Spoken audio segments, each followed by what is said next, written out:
Hey everybody, this is Tracy here with another edition of A View from Tracy's Point. Can you guys hear this?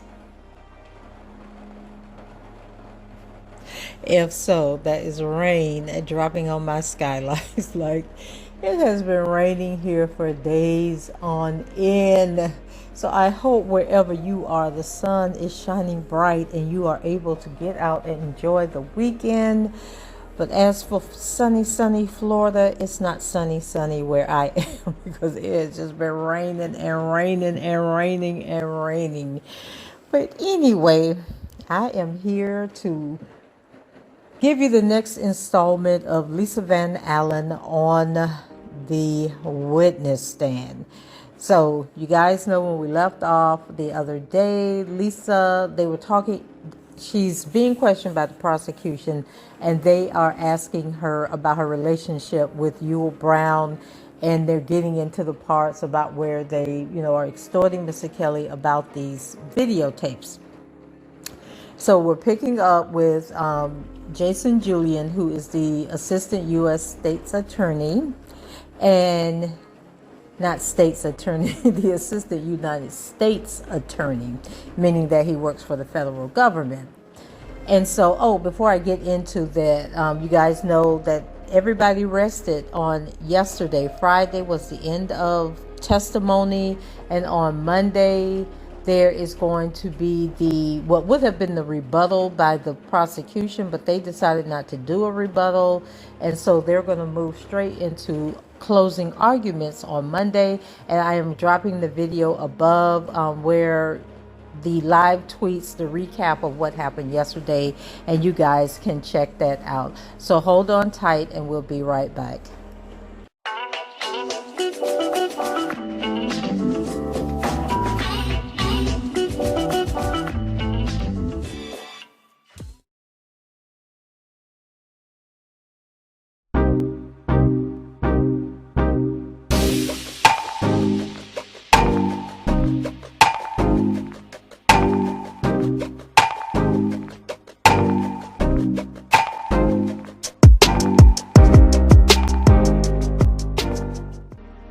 Okay, so we're starting off with Jason Julian, and for those of you who are new to the channel, new to the video, I am doing a transcript reading from the United States versus Robert Kelly, Darryl McDavid, and Milton June Brown. And on the stand now is witness Lisa Van Allen, and she is talking about her role in stealing tapes and getting money for videotapes from Mr. Kelly.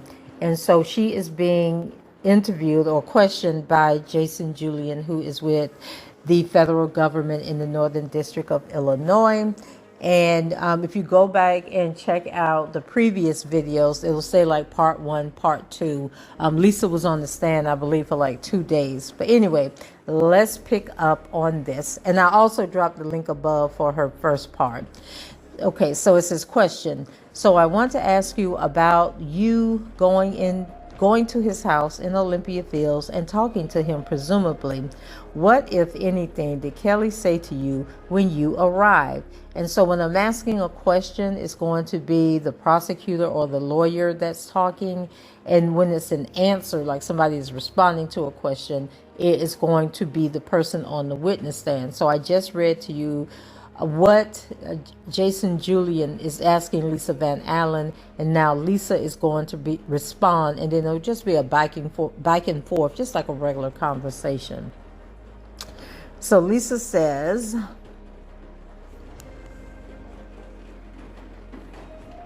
we went into I guess it's the pool area, and we talked a little bit. He talked about how, people do things, and, people make mistakes and do things. We had one of those kind of conversations. And then he asked me if I thought that I could get the tape back. And I told him yes. And he told me he offered, a certain amount of money to get it back from Keith. Okay, let's back up a bit. You said this conversation happened in the pool room? Yes. Were you in the pool? In the little jacuzzi area. We took off our clothes. Okay, did you take off your clothes before having this conversation or after the conversation started? Before we spoke, we went in the pool room, took off our clothes, got in the jacuzzi. Okay, whose idea was it to get into the jacuzzi? Then Bonjean, who is Kelly's attorney, objection to the relevance. And then Lisa continued answering the question, even though there was an objection. And she says, yeah, his. And then Bonjean says she's answered. And then Lisa continued and said, Rob's. So Bonjean continues and says the question. So then Julian says, it's relevant and I'll tie it together. And so the judge replied, this seems a little bit irrelevant, but sustained. Let's move on.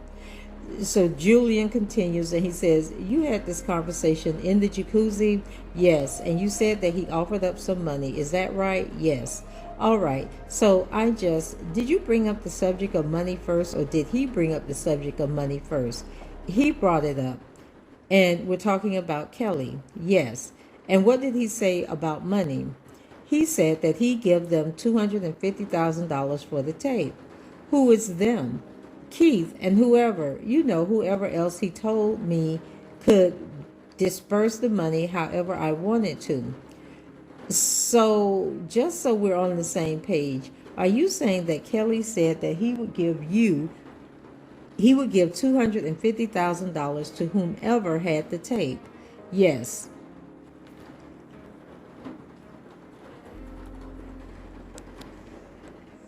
But he involved you in that plan. Yes. So Bonjean again, I'm going to object to the leading and mischaracterization. Could we just hear from the witness as opposed to the government? Julian, that's what I'm trying to do, is clarify, Your Honor, what the testimony is. Court, all right, go ahead. So Julian, what I'm trying to get at, Miss Van Allen, is can you just tell us in the way that you heard it, what role, if any, Kelly said to you, like you're going to have a role in this or whatever he said? Just tell us what he said. Yes, he wanted me. He asked me, could I get, did I think I could get the tape? And I said yes. And he said he'll give me $250,000 to get the tape back and I could disperse of it any way that I please. So Kelly said he would give you that $250,000, right, to disperse, and yes, and to deal with Daryl McDavid from his point forward. She all over the place. So then Julian, Kelly told you that? Yes. Okay, what did he say about McDavid? What do you mean when he say to deal with McDavid? I guess with the tape, anything pertaining to the tape. Did you know who McDavid was at the time of this conversation? Yes. After this conversation that you told us about in the jacuzzi, did you contact Keith? Yes. Did the two of you and Keith, travel to Chicago at some point after your conversation with Kelly? Yes. I'm going to ask you about you first. Did you come back to Chicago at any point after this conversation that you had with Kelly in the jacuzzi? Yes. Do you remember about when that was? I don't remember exactly, but I do know it was in 2007. Do you think there's something that could jog your memory as to when you might have come back if I were to show you something? Possibly, yes. So I'm showing you just for purposes to refresh your recollection what's admitted into evidence as Exhibit 325, and you could just look that over and let me know when you're done. So y'all know when Lisa starts talking about she licking them lips and telling lies. So he says, you're done? She says yes. He says, is your recollection refreshed as to when you might have come to Chicago? Yes. About when was it? In March of 2007. Where did you stay when you came to Chicago in March of 2007? I stayed at I'm trying to remember which one it was. I don't remember. I know the Omni was one of them, the hotels, but I don't remember if it was that one in March. It was a hotel. Yes. Okay, did you pay for the hotel? No. Did you meet with anyone when you came to Chicago in March of 2007? Yes. Who did you meet with? Daryl McDavid. Okay, where was this meeting where you met with McDavid? Um, it was like a lawyer's office. Do you remember, generally speaking, where that lawyer's office was? It was, I think it was Jackson Street or Jefferson. Do you know how close it was to this building we're in right now? I'm not sure. I know it was a Dunkin' Donuts near it. And how did you get to that meeting? I met up with, well, I rode with Yule and we met up with June Brown. Okay, how did you meet up with June Brown? He met us. I think we met at the Rock and Roll McDonald's and we drove there, just June and I. So you said you met with McDavid. I just want to ask, if you could paint a picture for the jury, you walk into this lawyer's office, who is in the space for the purposes of this meeting? Daryl McDavid, and they had the other person. What's the other person? That was the, on this paper, the polygraph person. Okay, did you take a lie detector test that day? Yes. Did you watch a videotape when you arrived at this meeting? Yes. What kind of videotape are we talking about? The tape that I took with Keith. I mean, that I took from Rob and gave to Keith. That y'all know, y'all remember what I said, that when, so in the prior testimony, Lisa talks about how she was staying at this hotel. Like, she never could stay at Kelly's house or whatever, of course, because he had a whole wife and family. So she was staying at this hotel and she ran into the Keith mural guy. So Keith is a singer who was in a group called Talent that I guess R. Kelly was producing or whatever. So she met up with Keith and one of his band members or group members, a guy named Ernest. And so they were like pretty much dogging Kelly out, talking about how cheap he was, and he was only giving them $25 a day for food. So Lisa, I guess, had a running tab at the hotel. So she was like, y'all come on and eat with me. And she was going to pay for this food, right? So my speculation is that over that dinner with them talking about how Rob wasn't nothing, he cheap, he only giving us $25 a day for food, and Lisa talking about all these different women he with and how she thought she was going to be the main woman and how he is got a wife and all these mistresses. So I think at that meeting they devised this plan about stealing this tape and selling the tape and all this other nonsense. So anyway, he's asking her about Keith. And so she said it was with Keith originally. So Keith came with you to this meeting. He didn't come with me. We were separate, because he came from Kansas City. But you watched the tape. I watched it with Daryl McDavid, yes. I want to ask you about that. Who had the tape when you were in this meeting? Did you have it or did someone else have it? No. Who had it? When I watched the tape, Daryl had McDavid. Okay, where were you when you watched this tape? It was like a room in a hotel. So we're not in the polygrapher's office. You're somewhere else? In the room, yes. Was that at the hotel or was it at the lawyer's office? Child, Lisa don't know what's going on. So when I first watched it, it was in the hotel. Yes.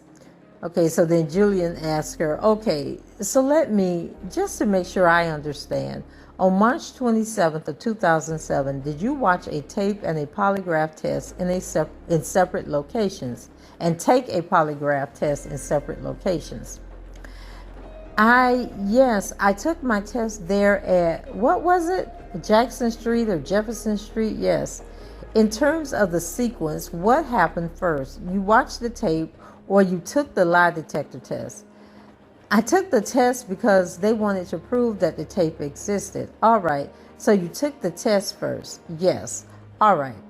So let's come back to the lawyer's office. There you say that there's a person who's going to administer a lie detector test to you. Yes. I want to show you what's on the screen and what's admitted into evidence as Exhibit 327. Julian, can we publish? So then he continues. So before I showed you this to refresh your recollection, had you seen Exhibit 325 before? Yes.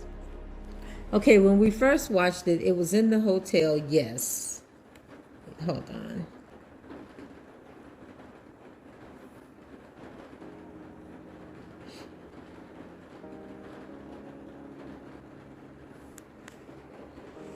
Okay, sorry about that. Okay, so he says, can we publish? And then he says, so before I showed you this to refresh your recollection, had you seen Exhibit 325 before? She says, yes. I'm going to show you the 5th page of Exhibit 325. And then Bonjean interjects and says, is this the correct date?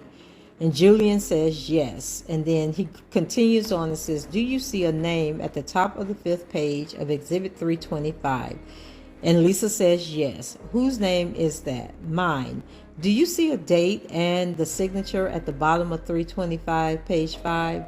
Yes. Whose signature is this on the right-hand side of Government's Exhibit 325? Mine. And did you sign this form on or about March 27, 2007? Yes. Was this the form you signed before taking the polygraph test? I believe so, yes. Now, earlier you testified that Kelly said something to you about $250,000. Is that right? Yes.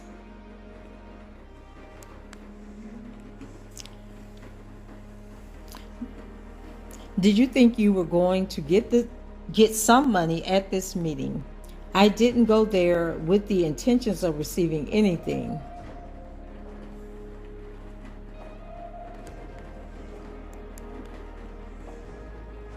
I'm sorry, not the meeting at Kelly's house. Now I'm back to the polygrapher's office.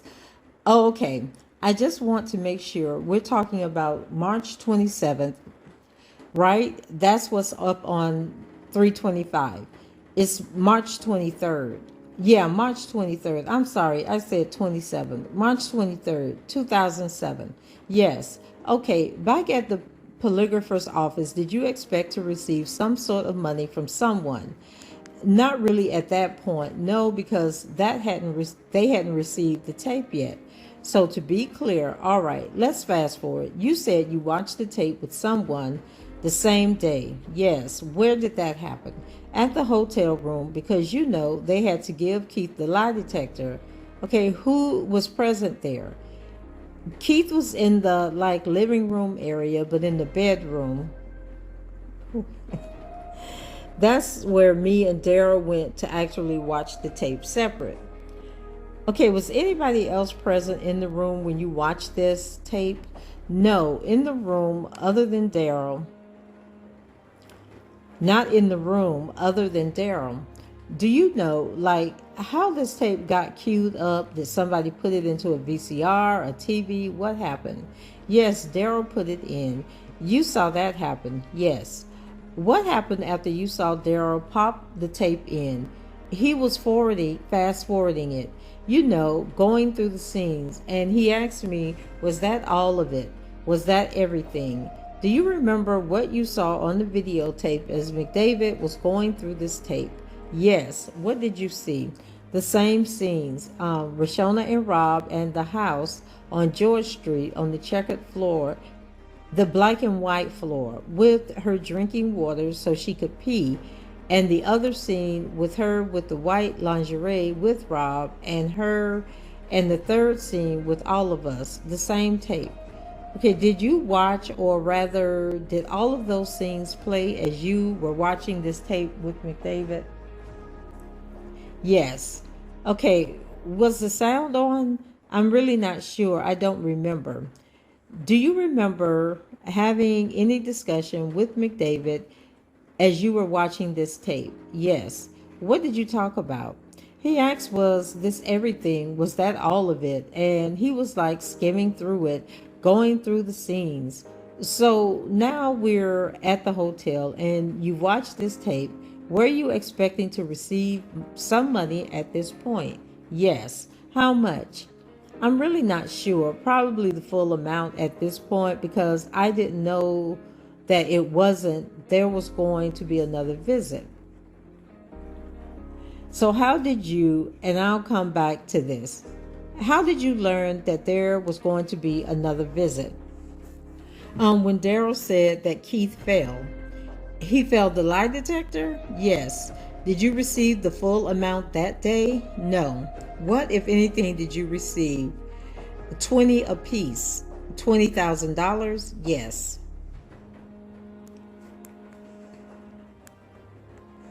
Who gave you the $20,000? Daryl McDavid. Did anybody tell you why you were receiving $20,000 as opposed to some other amount? Yes. Who? Daryl McDavid. And what did he tell you as to why you were only receiving $20,000? He just said when Keith brings all the tapes back, or all the tapes back, then we'll get the rest. Okay, based on that, did you have some understanding that there were other copies of the tape that had not been returned? At this point, yes. What, if anything, did you discuss with anyone on that day, in that place about a return visit? You said there was another trip. Just what I said. I mean, I can't remember anything else. He said once they bring back the other copies, we come back and get the rest. I can't recall anything else. And what was the rest of the money as you understood it at that time? The $250,000 minus the 40, because it's 20 apiece. And who said that to you? Daryl McDavid. Now, Daryl testified. Now, I'm out of order with reading these transcripts because I read Daryl McDavid's testimony as on the days that it was happening last week.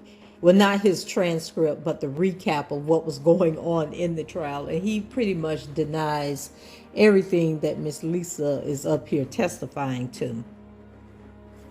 So then Julian goes on and he says, did you come to Chicago with Keith a second time in 2007? And she says yes. And then he asks her, do you remember about when that was? I know it was later, so I think it was a couple months or so. I'm not really exactly sure.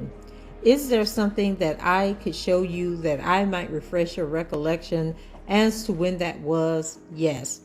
I'm just going to, it's admitted into evidence. I'll show you what's admitted as Exhibit 326. Have you seen what's admitted into evidence as Government's Exhibit 326 before? Yes. All right. I'm going to show you page 5 of this. You see a date written on page 5 on the bottom left of the exhibit? Yes. What does that date say? April 20th, I think 2007. Could that have been when you came up to Chicago the second time? Yes. Does that sound right? Yes. All right. Do you have a signature on the bottom right of that Exhibit 326? Yes. Whose signature is that? Mine. Do you remember taking the second lie detector test in April of 2007? Yes. Do you remember signing this form, Exhibit 326, before you took that second lie detector test? Yes. Where was this lie detector test administered, if you remember? In the office? The lawyer's office? Yes. Do you remember going to a hotel on this trip? Yes. Which hotel? I think it was the Omni. Is that where I'm really not sure. Yeah, I can't remember what trip was the Omni, but I know the last trip wasn't because I paid for my own. All right. It was either this one or the one before. You remember being at the Omni at some point, right? Did you receive any additional money on this trip? Yes. Was that before or after taking this lie detector test? After. And how much money did you receive on the second trip? Just me? Yes. $50,000. You said just you. Did someone receive a different amount? Yes. Who received a different amount? Keith Murrell received $80,000. Did anybody say to you why Keith was receiving $80,000 but you were only receiving $50,000? Yes. Who said that to you? Daryl McDavid. And what did he say to you as to why you were only getting 50,000 while Keith was getting 80,000? That because this was like my fault is because of me that he has to pay this out. And he also said that I messed up on the polygraph. Okay, did McDavid say to you what the this is that you say is your fault? Yes. What did he say? This was your fault. Him having to pay out the money for the tape. Who gave you that $50,000? Daryl. And what, if anything, do you do after you got the $50,000? I went back to the hotel room and I tried to reach Keith. You said you went back to the hotel room. How did you get to and from your hotel room to this meeting with McDavid and to take this second lie detector test? June Brown. What do you mean when you say June Brown? Was how you got to and from this meeting? Yes, he took me. He drove you? Yes, he drove me. Now, I think we've alluded to another meeting. Did you meet with anybody in Chicago for a third time in 2007? Yes. Who did you meet with? Daryl McDavid. When was it that you met with Daryl McDavid for a third time in 2007?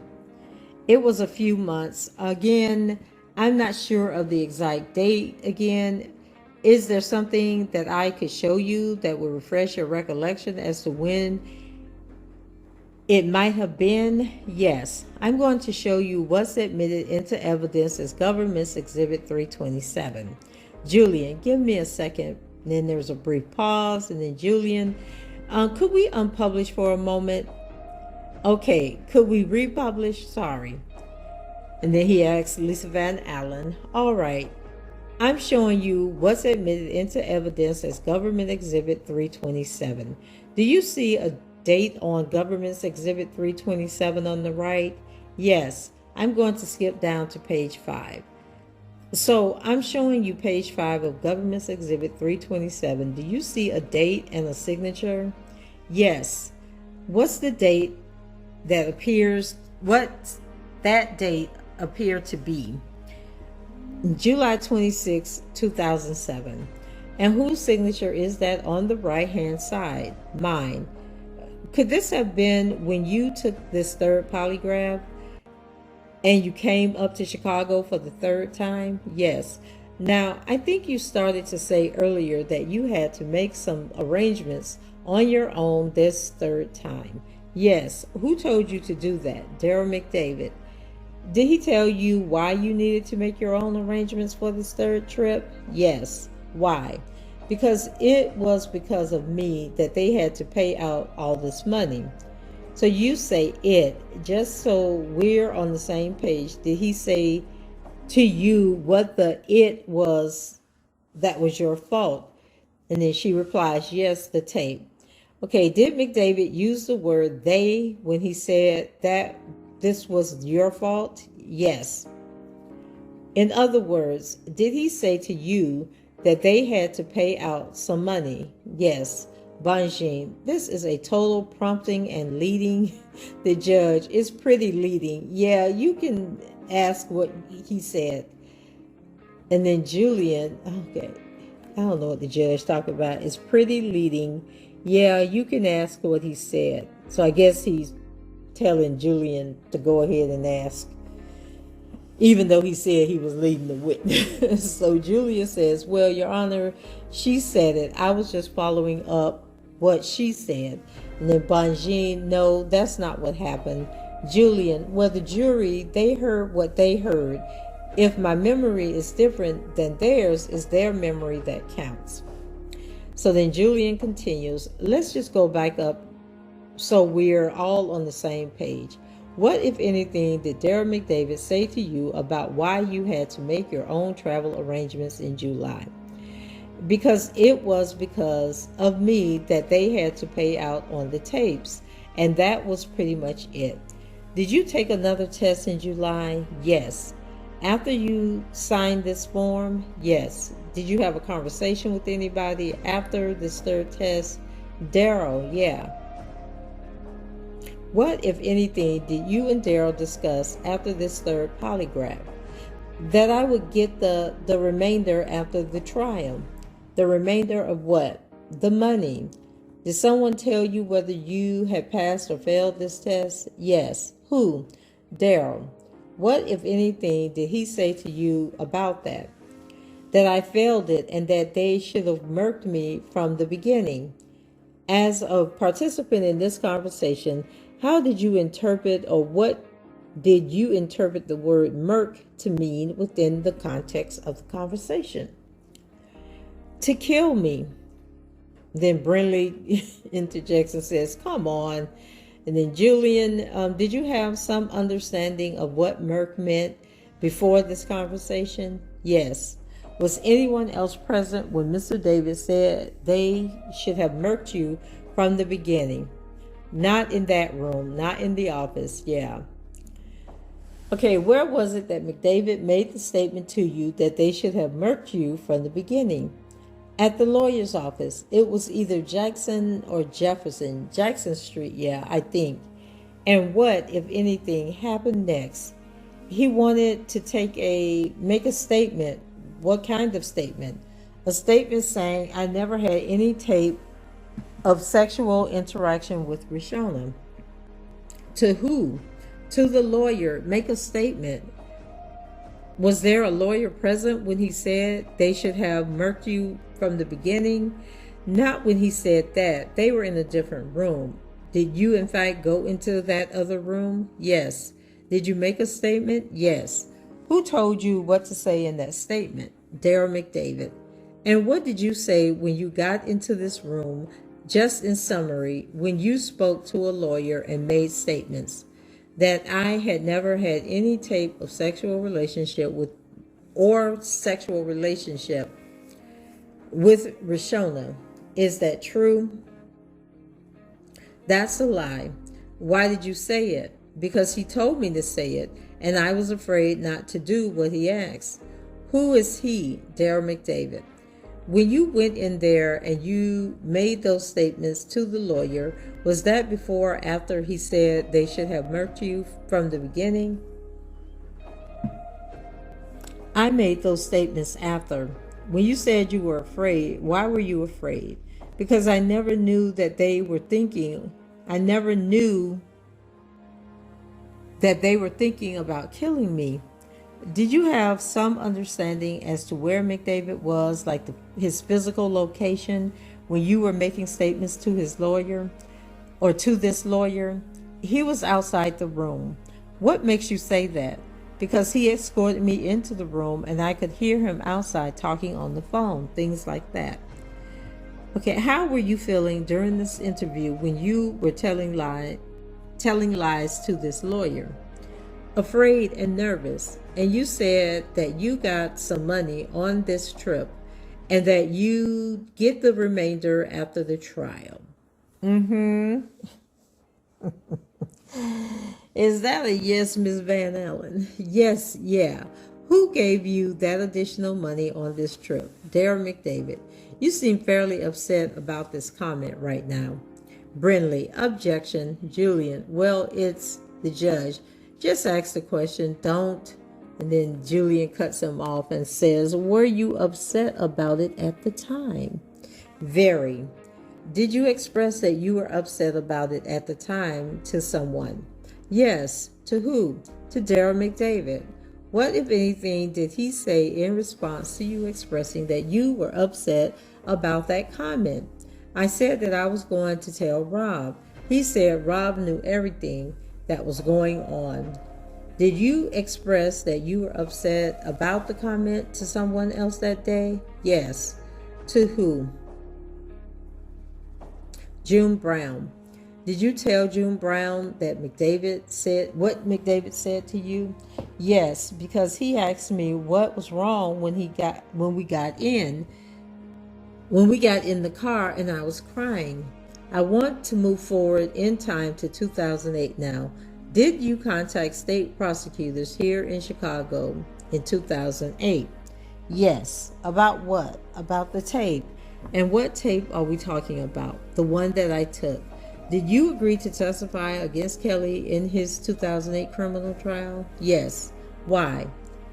Because I was afraid. And then Banjin jumps up and says, Judge, I don't know what the relevance is about why she decided to testify, presumably pursuant to a subpoena. I don't know. I think it's irrelevant. So, Julian, I could explain at a sidebar, but there is relevance and it's about to become apparent. No, go ahead, overruled. Okay, so because I was afraid, this is Lisa continuing, because I was afraid, he said they should have murked me from the beginning, and I had a daughter who was 3. Banjin, it's not connecting the dots of why that made her testify. So then Julian, because she answered my question, the judge, all right, I'll sustain this objection to that last comment. Julian, Miss Van Allen, did Yul Brown get into some trouble in 2008? Yes. What happened? Our alarm had went off at our house and the police were in the house, I guess, looking around, and they found some like guns and ammo and they locked him up for that. Did that have anything to do with you? No. Did that have anything to do with why you decided to testify against Kelly? No. And you said you decided to cooperate. Did you tell the state prosecutors when you decided to cooperate about this $250,000 from, and then she licked her lips, Rob? Yes, I told them everything. Yeah. Did you tell them about bringing that tape back to McDavid? Yes. Did you meet after you decided to cooperate against Kelly in his 2008 case? Did you meet with some private investigators for Kelly? Yes. Who did you meet with? It was a lady at first, and then it was, I think his name is it Jack Palladino, I think. Miss Van Allen, have you ever been charged with soliciting a bribe? No. If anyone were to say that wouldn't be true. No. Did you have a book deal in 2008 leading up to the trial? No. If someone were to say that wouldn't be true either. Brindley, objection. What's, and then Lisa answers anyway, it wouldn't be true. Brindley, the relevance.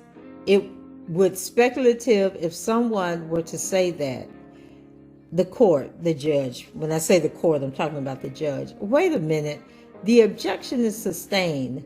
And Julian, I want to ask you specifically now about testifying against Kelly in the 2008 criminal case. Ms. Van Allen, were you in a courthouse at various points during the 2008 criminal trial?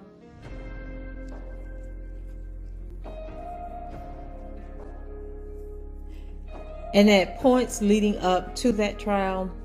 You can repeat that. Can you repeat that? Yeah. Were you in the courthouse, like physically in the courthouse during the trial in 2008 and at different points on different days leading up to that trial? Yes, I was in the courthouse. When you were either in the courthouse during the trial or in the courthouse at times leading up to the trial, did you see people who you recognized in or around the courthouse? Yes. Who did you see that you recognized? Darryl McDavid in the hallway when I was headed to testify. Did you see news coverage of the trial? People depicted on TV walking in and out of the building? Yes. I want to show you. And then Julian, can we unpublish for a moment?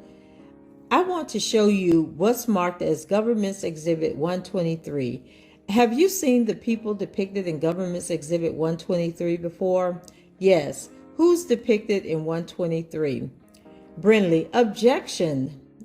And then once again, Lisa answered the question like she don't know she's supposed to shut up when they say objection. Darryl McDavid, Brindley, Your Honor, objection, Your Honor. Would you ask the witness not to answer while we're objecting?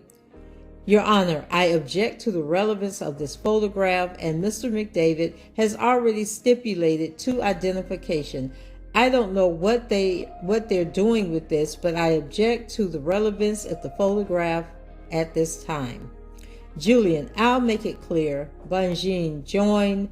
Leon, we object as well, Your Honor. The judge, what's the relevance? Julian, I was going to ask some more foundational questions, Your Honor, whether this picture and the ones preceding it were in 2008, whether they were in and around the courthouse, which she says that she saw people that she recognized when she was testifying in 2008. Banjin, theirs, and then the judge says, well, she's identified the defendant is in the courtroom, so I don't think she needs to identify him in a photograph, so I'll sustain the objection. So Julian, let me just ask you this question then, Miss Van Allen. Did you ever see Mr. McDavid and Mr. Kelly together in 2008 in the courthouse? Yes. Did you say Mr. Kelly and did you see Mr. Kelly and Mr. Brown together in the courthouse? Yes. Did you see the three of them together, Kelly, Brown, and McDavid, around the courthouse? Yes. In 2008? Yes. During and around the trial? Yes. Did the state prosecutors, so coming back to 2008, did they show you a video before you testified in Kelly's criminal trial in 2008? Yes. And generally speaking, what was on that video? Rob and Rashona having sex. What was the setting for that video? They were in the log cabin room. And how do you know that it was Rashona and Kelly having sex in the log cabin room on that video? Because I know them and because they looked exactly the same way they did on the other tape when we had our threesomes. So I'm going to refer to that as video one. Now, have you seen video one prior to the state prosecutor showing it to you? No. Did you testify in Kelly's criminal trial about video one? Yes. Did you identify the people in video one in 2008? Yes. Give me one moment, Your Honor. Nothing further. Okay, who wants to start? Brindley. I'm going to start, Judge, but you want to, it's just about lunchtime. It might be easier to start up after lunch. Okay, we'll be back at 10 minutes to 2. So the court security officer, all rise, the jury is out. And then that, I think was up, okay, so that stopped up until lunchtime. And then they picked back up after lunch at about 5 minutes to 2. Okay, and so these proceedings held in open court. The jury is now in. There's a brief pause. And then the judge says, I guess we can all be seated while we're waiting. There's another brief pause. And then the judge, Mr. Brindley, you may question the witness. And then Brindley, thank you, Your Honor. So Lisa Van Allen, plaintiff's witness, previously sworn, cross-examination on behalf of defendant McDavid. So Brindley, Ms. Van Allen, my name is Beau Brindley and I represent the defendant Darryl McDavid. Now to begin with, I want to ask you some general questions. In general, you would agree that someone who lies about a topic is a person whose word should be doubted. Agreed? Lisa, a person whose word should be what? Doubted. Would I agree with you? Yes. Depends on the circumstances. Okay, do you think there's, okay, let me ask you a different question. A person who lies repeatedly about a subject, is that a person that you think should be doubted? Well, depends on the circumstances. Were they threatened? What? Okay, so a person who lies under oath about a subject, do you think that's a person who it would be fair to doubt? I mean, I don't. Then she probably licking her lips because they got dash dash. I don't know. Then she probably licked the lips again because they got dash dash again. So Brindley says, don't know. A person who, then she cuts him off and says, depends on the circumstances. I don't know. So a person who steals, you think that's the sort of person that ought to be trusted? Depends on the circumstances. If someone's threatened or something like that, it just depends on the circumstances. I see. All right. What about a person who feigns emotion while lying to manipulate other people? Can you repeat that? Is that a person you can trust? Can you repeat the question? Okay, what about a person who feigns or fakes emotion while lying to try to manipulate others? Is that the sort of person you can trust? I don't know what you mean, fakes emotion. Like, who would do that? Who indeed, Miss Van Allen? Have you ever lied about video recordings involving Robert Kelly? No. Okay, have you ever lied under oath? And I take it you're saying you have never lied under oath about videotapes involving Robert Kelly. I've never lied. Have you ever lied about your relationship with Robert Kelly? No. No? About our relationship? No. Yes. Have you ever lied to law enforcement investigators about video recordings involving Robert Kelly? No. I want to start. I have some more general questions and I'm going to go into some background, but I want to start right away with one very specific subject and I want to get right to it. You claimed this morning that you actually watched child pornography with my client, Darryl McDavid, right? Yes. Okay. You watched CP with Darryl McDavid and you remember it clearly, right? I remember watching it, yes. Okay, and it was a memorable event for you, I take it, the way it happened, yes. I don't know what you mean, memorable event. Well, it's not every day that you're in a situation where you're watching CP with someone right before you take a polygraph test, is it? It's not, no. No. So it was a memorable event that you've described for us, correct? I guess so, yes. And you said this morning you remembered how it happened. You were in a hotel room, right? Yes. And do you remember what hotel it was? Or you don't? No. Okay. You were in a hotel room and the tape was given to Darryl McDavid in the hotel room, right? I assume I wasn't present for the transaction of him receiving it. I just know that Keith was there taking a lie detector test and I was in the room with him. Okay, so you were in the room with Darryl McDavid and that's where the CP video was watched in the hotel, right? Yes. Okay, so you didn't watch CP with Darryl McDavid in the lawyer's office, did you? No. And Mr. McDavid wasn't handed any CP video in a lawyer's office, was he? I wouldn't know. I wasn't present for the exchange of the tape. Okay, so when you got to the hotel, Mr. McDavid already had the tape. I'm not sure. All I know is he popped it in, so I don't know how. Okay, you're saying you didn't, and then she cuts him off and says, how they exchanged it. I wasn't there for that. Oh, you didn't see that happen. I didn't see the exchange. Him and Keith, no.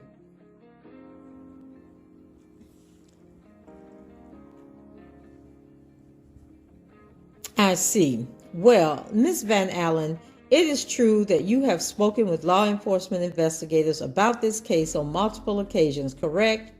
Yes. Law enforcement investigators have spoken to you here in Chicago, correct?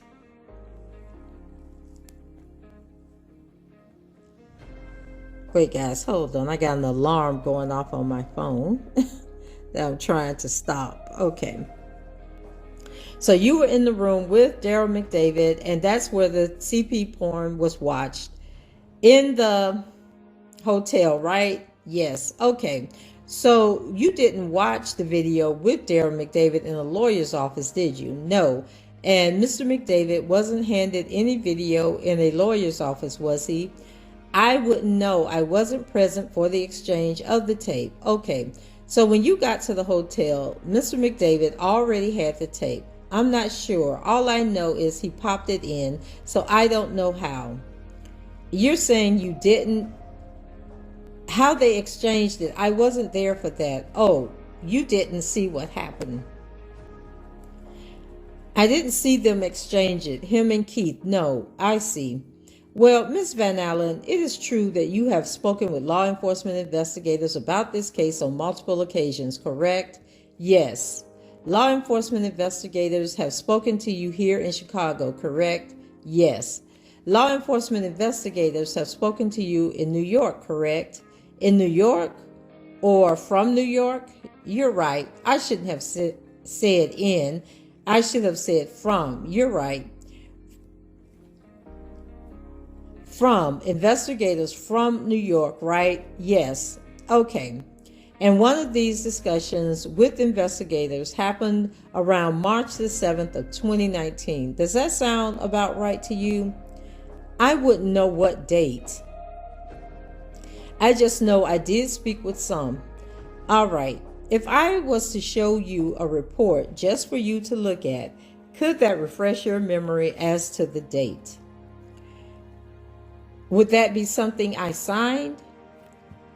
I'm not saying you signed it. I don't. And then she licked her lips. I don't know if she licking her lips for real, y'all. I just know when they got a dot, she pausing. And usually when she paused, she licking her lips. So I don't know if it refreshed my memory without seeing it. Well, let me ask you this. March of 2019, does that sound like, I'm not asking you for a specific date, but did you talk to investigators around that time? You can agree to that, I'm sure. I did talk to investigators a couple of years ago, yes. Yes, and in March of 2019, what you told the investigators about this meeting that you're saying you were at with Mr. McDavid, in March, what you told the investigators was you and Keith Merle met Daryl McDavid at Kelly's attorney's office in downtown Chicago, where Van Allen and Merrill gave McDavid the tape. That's what you said to investigators in March of 2019, right? I don't understand what you're implying. I'm not implying anything, Miss Van Allen. I'm asking if this is what you said. Now, so Lisa cut him off and she says, I don't recall saying that. And then he says, that's fine. And then she cuts him off again. So I'm not sure. Then I'm going to let you take a look at a report of your interview and see if that refreshes your memory. How can I give them the tape if I didn't have it? Miss Van Allen, no. I just need you to answer my questions and my questions only. Wait for the question, okay? My question is not about what you did or didn't do now. You've already said that. My question is about what you said or did not say to law enforcement officers in March of 2019. So, first of all, I'm going to show you what has been. I'm going to call Defense McDavid Defense Exhibit 16, and you can just see that. You can see that in front of you on the screen, correct? Yes. Okay. And you see that Defense Exhibit McDavid 16 is an interview report regarding Lisa Van Allen from March the 7th, 2019. Do you see that? Yes. All right. And you understand from your experience with these agents that from these agents and whatnot over the years, you understand they make reports of what you say, right? Yes. So I'm going to show you page 6 of that report and let you take a look at it beginning here with the word subsequently. Read silently to yourself until you get to the word money here indicating. Just read it to yourself. So then there's a brief pause. And then Brindley continues. You've now been able to read it. Yes. Okay. And so, Miss Van Allen, it's true that on that day you told those agents that you met McDavid at Kelly's attorney's office in downtown Chicago, where you and Keith Merle gave him a VHS tape. That's what you told them back then, right? That wasn't my statement. That was their wording. Okay. You're not suggesting, I hope, that you think that the agents are misrepresenting. I just want to make sure I'm understanding. Are you suggesting that the agents are misrepresenting what you told them? No. Okay. Now, that wasn't the only time that you spoke to agents and law enforcement officers about the case, was it? No. So you had conversations with agents from Chicago, an agent named Amalia Molina. Do you remember her? Not specifically, but you remember speaking to agents in Chicago, right? Yes. From Chicago, yes. And you spoke to the agents from Chicago after you spoke to the agents from New York, right? Does that sound, I'm not sure, right to you? I'm not sure what order. Okay, well, we just talked about March 7th, 2019. On April 26th, 2019, isn't it true? If you don't remember, you can take a look that on March 26th of 2019, Mr. Brindley, you're right. Okay, then it pauses and it says, Brindley, you're right. I made a mistake there. And then he says, April 26th of 2019, you told agents from Chicago Homeland Security that with respect to this case about Mr. McDavid and the videotape, you told the Chicago agents in April that you and Keith Merle went to an office on Jackson Street in Chicago where they met with McDavid at an attorney's office. You recall that you were driven there by McDavid's assistant, June Brown. I'm sure she done made June the assistant. And you recall that you watched the videotape with McDavid in the attorney's office. Do you recall saying that to the agents from Chicago? So then Jason Julian jumps up and says, objective form of this question is compound. And then the judge says, well, not really. She can disagree with that, but I don't see anything particularly wrong with the form. And then Brindley continues, so Ms. Van Allen, I'll ask you, did you tell the agents from Chicago that you recalled watching the video in an attorney's office with Daryl McDavid? Do you remember that? I don't remember. I'm going to do the same thing we did before so you can take a look at it. You see, this is defendant's Daryl McDavid's Exhibit 17. You can see this is a report of an interview with you, Lisa Van Allen, April 26, 2019. You see that, correct? Julian, Your Honor, if this is impeachment, I'm going to... Brindley, it is not. Julian, object. Okay, Brindley continues. You recognize that, correct? You see that. I see it. Okay.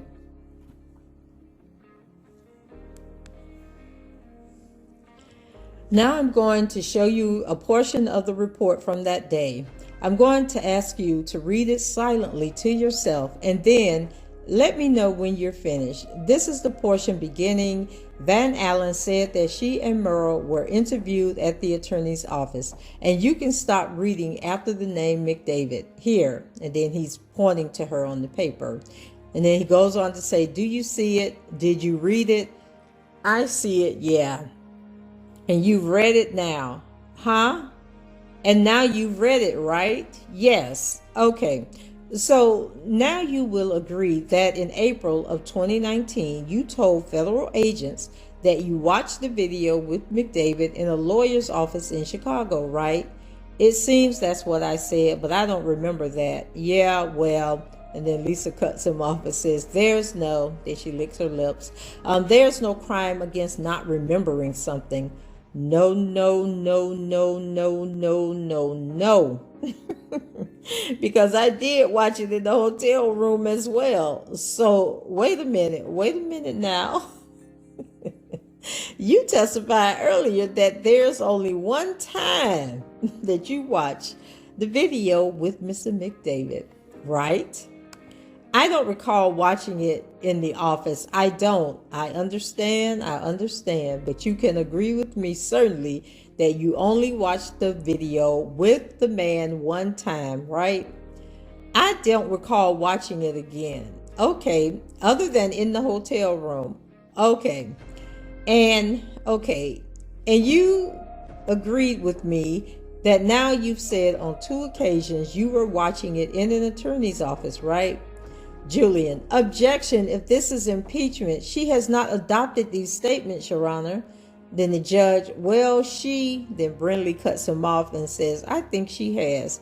And then the judge hasn't said that. She believes that that's what it says, I guess, is what she said. And then Julian, those aren't her statements, Your Honor. That's my objection. Brindley, let me put it to you this way. You're not disputing at this point that on 2 separate occasions you told 2 separate groups of federal agents that you watched the videotape and saw the videotape handed over at some lawyer's office. You're not disputing that you said that now, are you? I said I don't remember. Well, just a minute ago, you told me that it appears that you said that. Do you recall that? I said I do not remember. Okay, that's fine. But you also came in here and gave testimony before a grand jury in Chicago, right? Yes. Remember? Yes. Under oath testimony that was, right? Yes. Okay. And this under oath testimony in Chicago, when that took place, before you went into the grand jury, you signed a grand jury statement. Yes. And you confirmed that the entire contents of the grand jury statement was correct, right? Repeat that. You confirmed with your signature that you had read everything in the grand jury statement and the grand jury statement was correct, right? I guess so. Yeah. And then he cuts her off and says, and that statement was then read to you in the grand jury, and you agreed under oath that it was true. Yes, but I did say in there, to the best of my knowledge. I didn't say, that's all. Yeah, okay, that's fine. Okay, I'm just asking. And this grand jury statement that you gave under oath here in Chicago, it also made reference to what you've claimed about watching child videos with McDavid, right? I definitely did watch the video with Darren McDavid. Yes, if that's what you're getting at. That's not what I asked you. We watched it. We watched CP. Miss Van Allen, what's going to happen is you're going to listen to my question and you're only going to answer that. That's what's going to happen, okay? So you, in your grand jury testimony, you talked about this meeting you claimed happened, that now you've said, okay, hold on a second, is at a hotel where you watched the video with Darren McDavid, right? I did watch it. No, that's not my question again. My question is, in your grand jury under oath testimony, you talked about this incident, didn't you? I talked about which incident, which one, because the incident of you, which one have we talked about so far? Well, you're saying something about a lawyer's office. The judge, wait, hold the phone. Wait for the question and then answer the question. Brindley. So the incident we're talking about is when you contend that you watched the video with Mr. Kelly's accountant and business manager. That's what we're talking about. You understand that subject matter, right? Yes. Okay. So when you signed your grand jury statement, what you said in the grand jury was as follows about the incident. You said, with respect to Keith Merrill, he still had the tape. Well, actually, I'll just show it to you. Make this easier for you so there's no confusion. I'm going to show you what we'll mark as McDavid Defense Exhibit 18.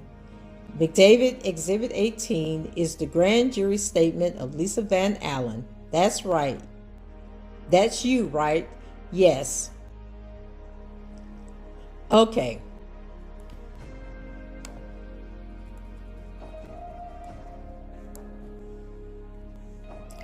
Something make you particularly sad about your grand jury testimony? Yes, because I'm tired of saying that we watch CP. Yes, we watch CP because I gave it to him. Yeah. Okay, that's all fine, Miss Van Allen. You asked the question, let's, and then the judge says, wait. And then Brindley, Miss Van Allen, let's stick to the question here. The judge, listen to the question and answer the question.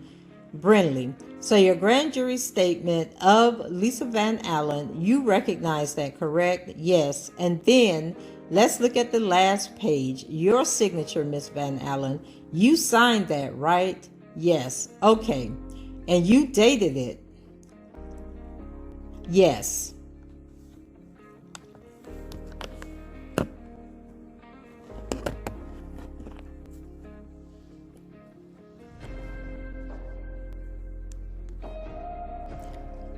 And when you signed it,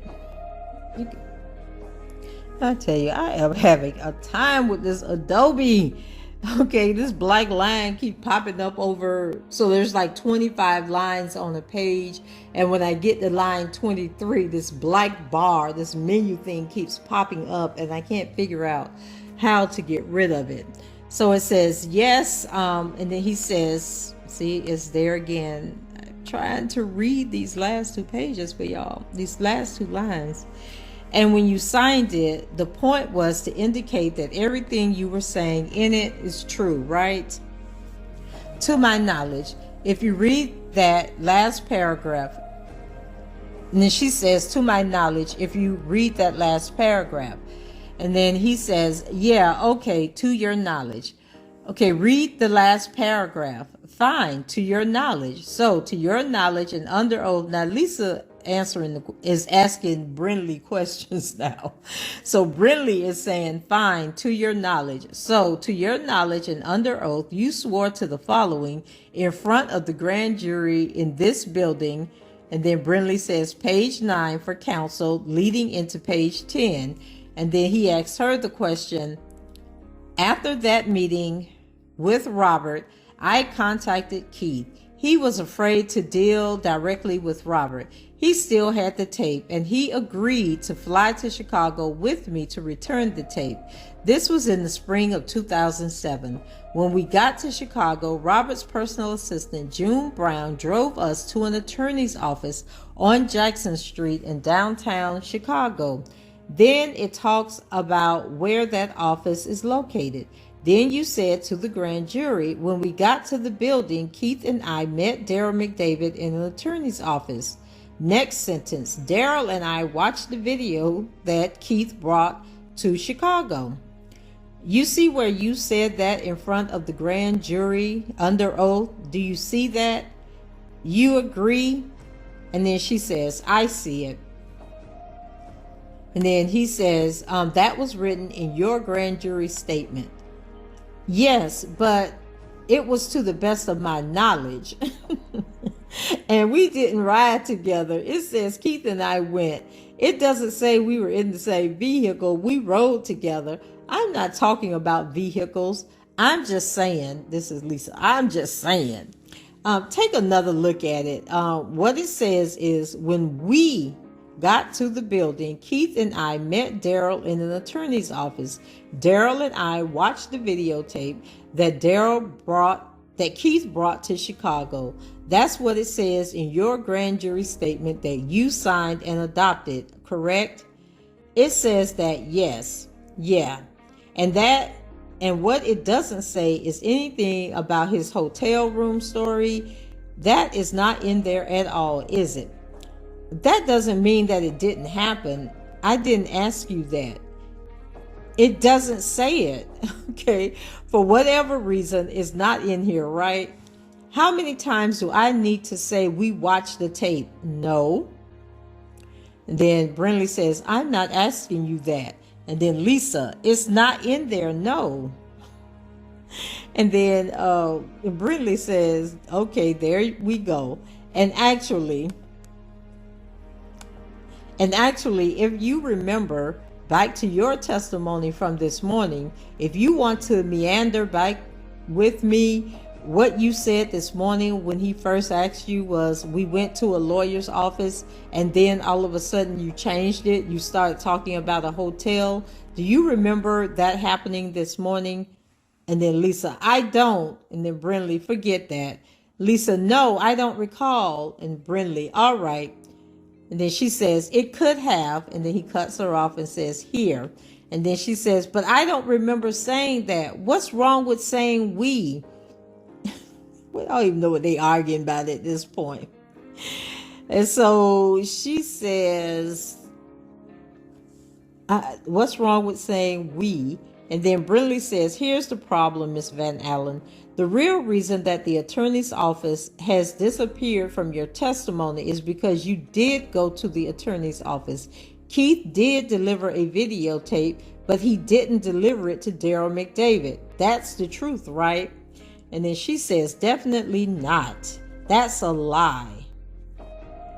And then Brindley says, well, you would agree with me certainly that what we have just been through in your conversations with the agents in the case and your under oath testimony from the grand jury in this building that we have just gone through here is different than what you told us about this event this morning, isn't it?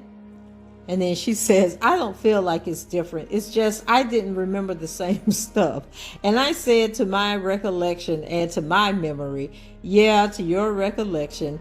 That's why you say that, because you don't remember everything from 30 years ago. Right. But I do remember Daryl was there. Yeah, yes, I see that. We'll talk more about the places you say Daryl was and was not.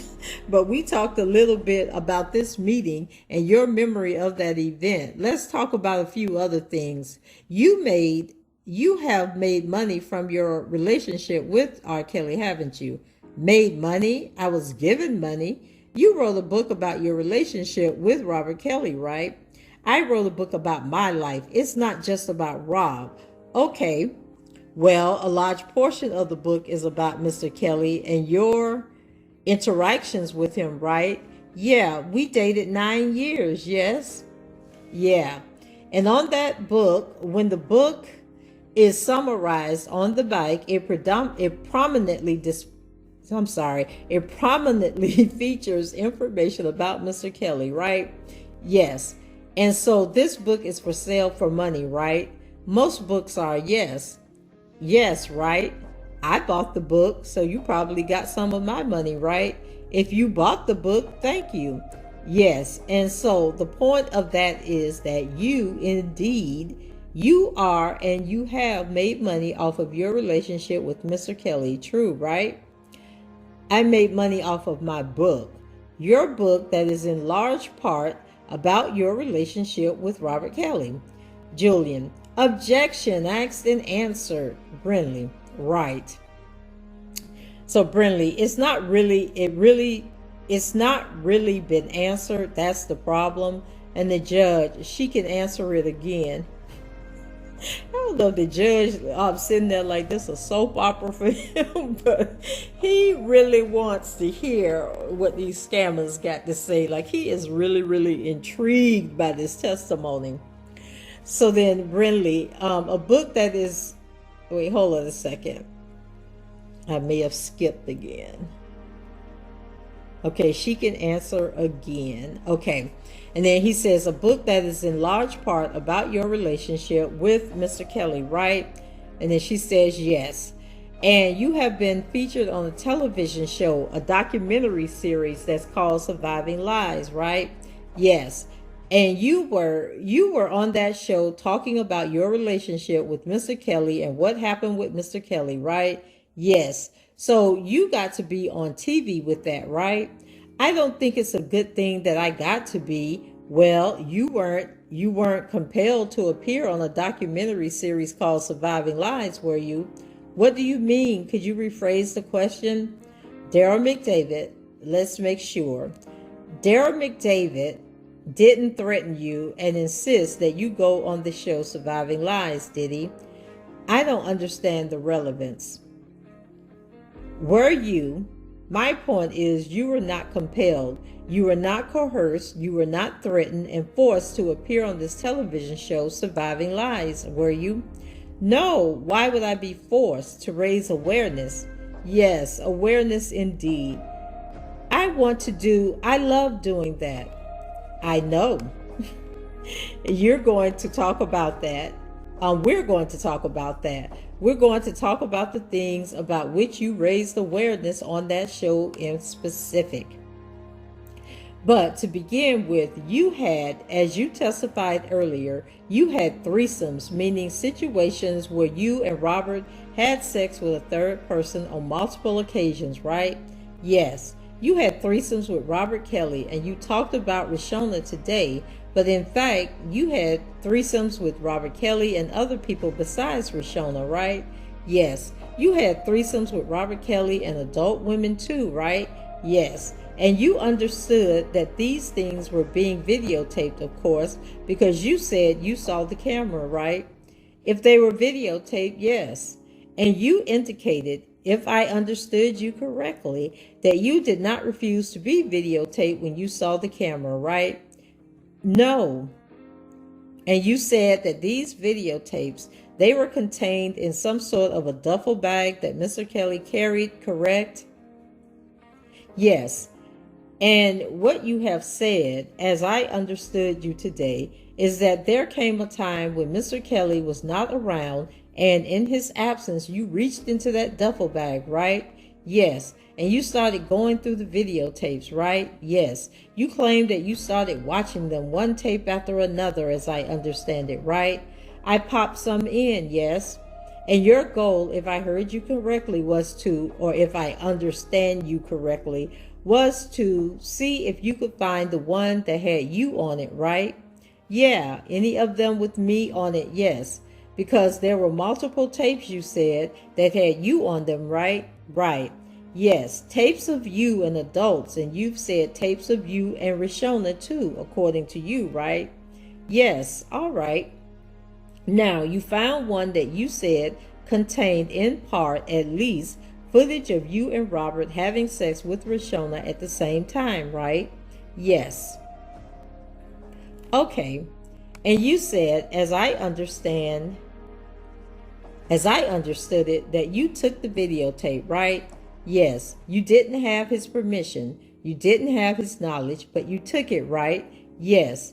And you took it because, as I understood it, your primary concern when you took it was to make sure nobody was ever going to get to see this video of you and what you found out but didn't know, according to your testimony, that there was a video of you having sex with a 14-year-old. I didn't want him watching the tape. You didn't want Robert watching it?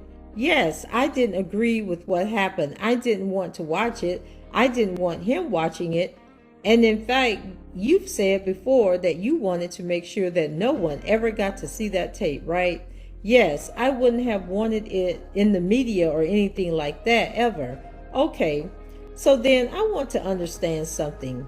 You have the tape, you have it out of the bag, and you leave with it, right? Yes. So, had the tape in your possession when Mr. Kelly was not there, right? Yes. You had the tape in your possession when, as far as you could tell, Mr. Kelly did not know that you had it, right?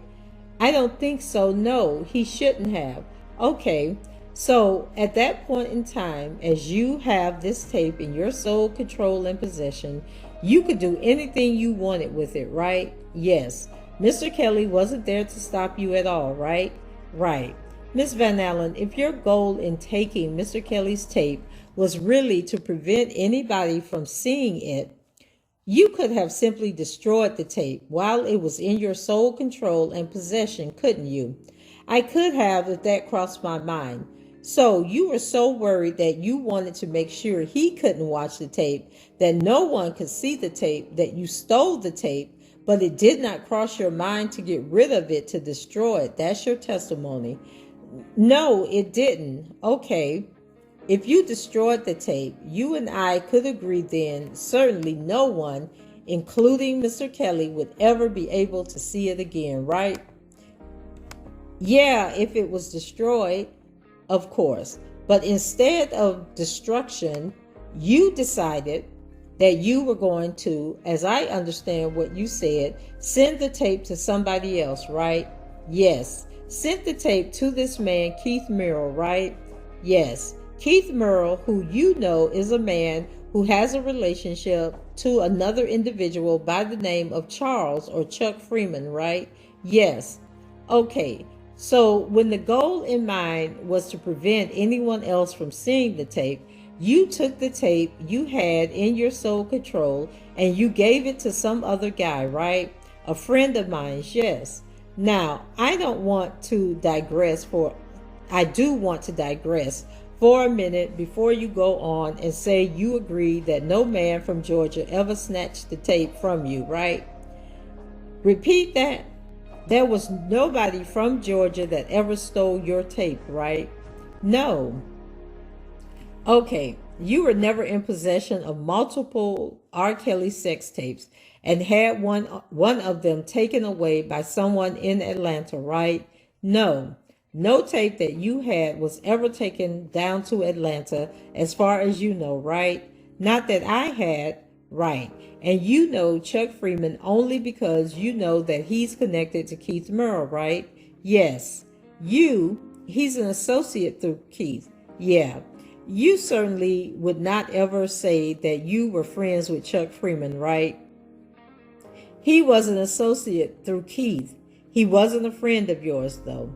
It depends on how you're using that word. Okay, well, child, they just cutting each other off. Lisa says, it depends on how you're losing that. Then she corrects herself and says, using that word.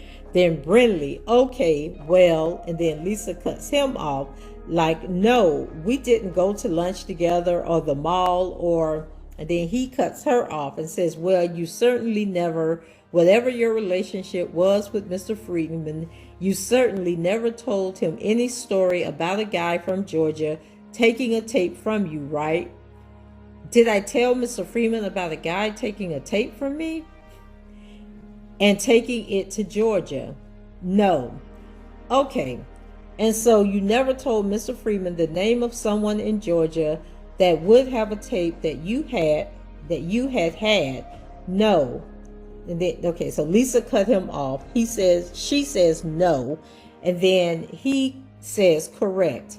And then Lisa, no, I never told Mr. Freeman about a guy in Georgia having a tape.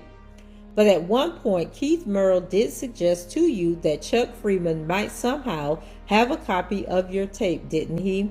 That's what he said that Chuck implied. In fact, the truth of the matter is that Keith Merrill, according to you, asked Charles Freeman to hold onto a copy of your tape. Isn't that correct? I wouldn't know anything about that. You wouldn't? That's news to me. Okay. You remember, in addition to speaking from federal agents in New York or from New York and federal agents from Chicago, you also spoke to some folks, investigators from the Cook County State's Attorney's Office about these matters, correct? I'm not sure. When was this? Okay, in Georgia, some folks from the Cook County State's Attorney's Office came down to the Georgia Bureau of Investigation's headquarters and met with you in February of 2019. Does that sound about right? Yes. Okay. And when you were meeting with those folks in Georgia about the events related to this videotape, and then Brindley says, 1 second, Miss Van Allen. Then he continues, in Georgia, did you tell the Cook County State's Attorney's investigators that it could have been Chuck Freeman, who made copies of the tape after Keith Merrill asked him to maintain the tape for a period of time? Did you tell the investigators that? I could have. After the Facebook conversation with Keith, yes. And he said that Chuck was looking for me. Okay, but in fact, what you told them was that Keith Merrill asked Chuck to maintain the tape for a period of time. So then Keith Murrell told you, apparently, according to you, that he was asking Chuck to maintain a copy of your tape for some unknown reason. So Julian, Your Honor, and then Brindley continues, correct? And then Julian, actually going to object as to the foundation of the line of the time period for this. Brindley, I suppose I can lay some foundation. That's fine. So Brindley continues. The judge never responded. He is just like, what the hell is going on in my courtroom? So then Brindley, when you spoke to the investigators and you said that Keith Murrell had asked Chuck to maintain the tape for a period of time, you were speaking to them around February of 2019, right? Okay, when I spoke to the Bureau of Investigations, yeah, okay, yes, okay. And when you were speaking to them, you told them about this incident of Keith Murrell asking Chuck to maintain the tape for a period of time. This was after you had had some sort of Facebook conversation, message conversation with Keith and Chuck, right? I assume so. Okay. And that had happened around the same time in February of 2019. Does that sound right to you? Lord, they got Lisa all twisted up, bound up, tied up. She don't know what to say. Her brain running faster than it should. She trying to keep up with the lies she done told, trying to figure out how she gonna outsmart Brindley on this question when she need to just say, I give, Your Honor, I concede, I lied. I was just making it up as I go. So Lisa says, if I said something about Chuck having a copy of the tape, it would have been after that Facebook message, yes. And then he says, but you can't give us any insight into why Keith would be asking Chuck to maintain a copy of some kind of your tape that was yours. You don't know, right? And then she says, I do not. So the tape that you're talking about that has this scene of you and Rashona and Robert together, you do not have any copy of this tape yourself, right? No. You have never turned a copy of that tape over to law enforcement to demonstrate what is on it, correct? You mean me personally by myself? Yes. Turn it over? Yes, yes. No, this tape with you and Robert and Rashona that you claim to have, your explanation of what is on that tape is, here in this court, your word agreed. I don't understand what you're asking me. I'm asking you don't have the tape to show us what's on it, so we have to rely on what you tell us is on it. Is that fair to say? And then she says, yes, and then he cut her off. All right. So then you would agree with me that the consistency of what you have said about the contents of this tape could be important, right? Yes. All right. Now, I remember this morning, and it was very emotional for you to describe what you saw on these scenes, so obviously they're memorable to you. I want to go through in some summary quickly what you saw. There was the scene with the threesome scene was one of 3 that you saw on the tape, right? Yes. So the tape that you had one scene with Robert and Rashona by themselves on a black and white checkerboard floor, right? Yes. And it had one scene, same tape, of Robert and Rashona alone in the bedroom of some kind, right? Yes. And it had a third scene, same tape, of the 3 of you together, right? Yes. And you have no doubt given your testimony this morning that this is indeed the content of the tape that you possessed, right? That I possessed? Okay, you did in the past. The one that you stole from Robert had all 3 scenes on it. You have no doubt about that, correct? The one that I got, yes. Okay. It had all 3 scenes. No, okay, let me go back. Okay, so Brindley says, You did in the past. The one that you stole from Robert had all 3 scenes on it. You have no doubt about that, correct? And then Lisa says, the one that I got, yes. And then he says, okay. And then she says, it had all 3 scenes. And then Brindley, right. And the order of the scenes was the first scene was just Robert and Rashona, correct? And then Lisa says, I assume so, yeah. And then he says, but she cuts him off and says, I know I was the last scene.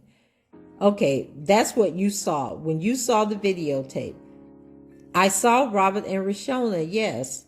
The first scene you see on the videotape that you stole from Robert is Robert and Rashona alone, correct?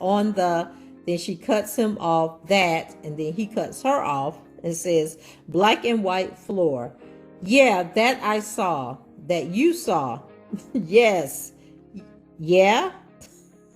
And so the first scene, oh my God, that you saw on the tape that you took, to be clear, Robert and Rashona together by themselves, just the 2 of them on this black and white floor you described, right? Yes. Second scene on the tape that you took from Robert and that you saw is Robert and Rashona alone in some bedroom, right? Yes. And then the third scene, the final scene that you saw on the tape was you and Robert and Rashona in this log cabin room, right? Yes. All right. You mentioned earlier, Miss Van Allen, that you had given testimony previously at another trial about Mr. Kelly, right? Yes. That trial took place in 2008, correct? Yes. And during that trial, you were asked questions about this tape that you took, right? Yes. And you were asked questions about what you saw, right? Yes. And you were also asked questions about another tape of just Robert and then they blank it out in the log cabin. Wait a minute. So they blanked out. So it's somebody, I guess, that's not connected to this case. So he says in the log cabin room. Oh, I think they at some point during the trial they kept slipping up and giving Rashona's name. So I think where it's blacked out that's actually Rashona, where they forgot to call her Jane. So in the log cabin room, that was showed to you, right?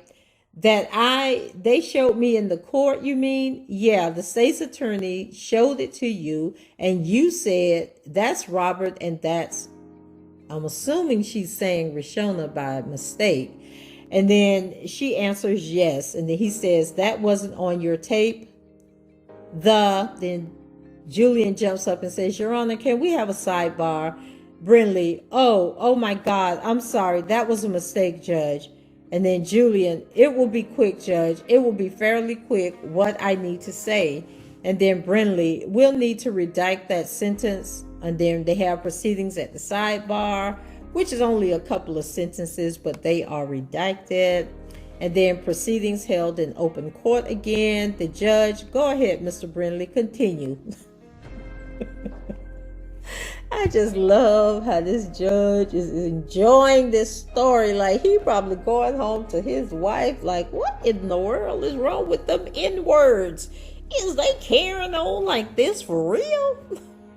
So Brindley says, thank you, Your Honor. And then he says, Rashona, I'm sorry. Well, he's saying Jane, but I'm saying Rashona. So he says, Jane, I'm sorry, Jane. And then Brindley says, there was a tape of Robert and Rashona in the log cabin room. You guys, where I'm saying Rashona is saying Jane on the paper, but he did actually make a mistake and call her Rashona instead of Jane. And so she says, that wasn't on the tape you stole, right? And then she says, not the scene that they showed you, that wasn't on your tape, right? And then she says, right. And then he says, okay. And during your testimony before the Cook County jury under oath about the tape and what you saw, did you give this testimony? That's the first time I saw that tape or a copy of that tape. I have never seen a tape with just Robert and Rashona. Then he says, damn it, with just Robert and Jane. I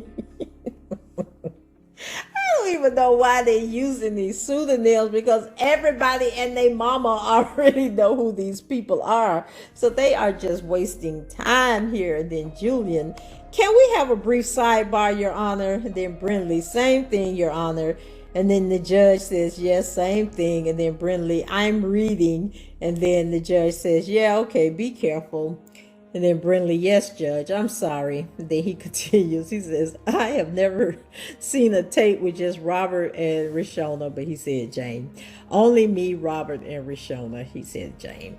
So do you remember giving that testimony? Lisa, I don't recall. When was this? When you testified in front of the jury in 2008. And then Julian, I'm sorry to interrupt, Judge. For the record, I do want to make that same motion, and Mr. Brindley can continue. The one we made at sidebar the last time. I don't want to interrupt, but I just want to make sure. And then Brindley, we agree to it, Judge. And then Julian, yeah. Brindley, so he's right.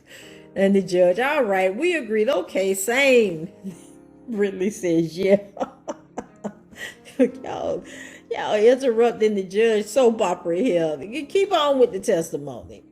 So I'm going to show this to you, just to you, and don't read the real name that's printed in the transcript, so we don't have that happen. I don't want that to happen again. That was my fault. This is Defendant McDavid, Exhibit 20. This is from your testimony before the Cook County Grand Jury. Julian, no, trial. And then Brindley, I'm sorry, not grand jury, the Cook County trial jury of Robert Kelly in 2008. You remember testifying there, right? Julian, Your Honor, again, sorry to interrupt. Given the way the monitors are set up, I would just ask if Mr. Brindley would mind just handing a copy to her. And then the judge, I thought it's just for the attorneys. Julian, it is. Then Brindley, it's just... Oh my God, what is going on? It's just her and us that was looking at it. Child and Julian, it's just the way that the monitors are set up in the room, Your Honor. That's what I'm getting at. Even if Mr. Brindley's just showing it to the witness, there are people in the room who can see it. But child, everybody know who she is. I don't even understand the pseudonyms. Why you acting like this? So then the judge said, well, take your pen and do something with it, whatever he wants.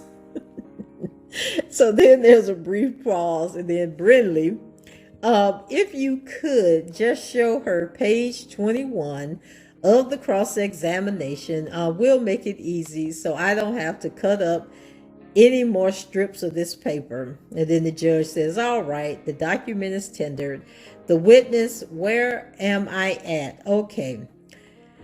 Brindley, now, in front of the Cook County jury for Robert Kelly in 2008, did you give the following testimony?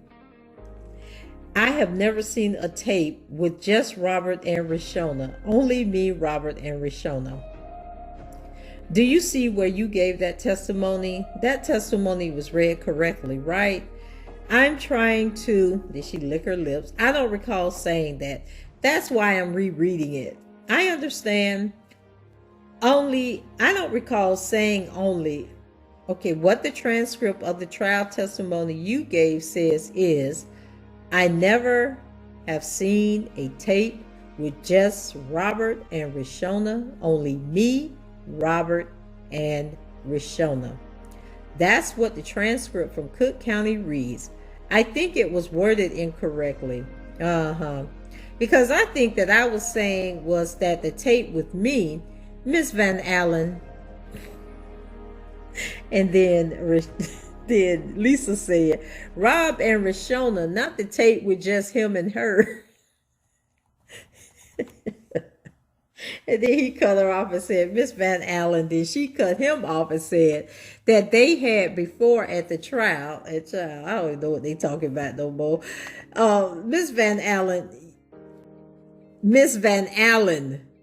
that's what I was saying. Okay, my question was, and then she cut him off again and said, I knew I told the truth. My question was about the transcription by the court reporter. right, in Cook County reads, I've never seen a tape with just Robert and Rashona, only me, Robert, and Rashona. That's what it reads, correct? Yes, but and then he says, okay. And then she cuts him off and says, stated it incorrectly is what I'm saying. Okay, girl.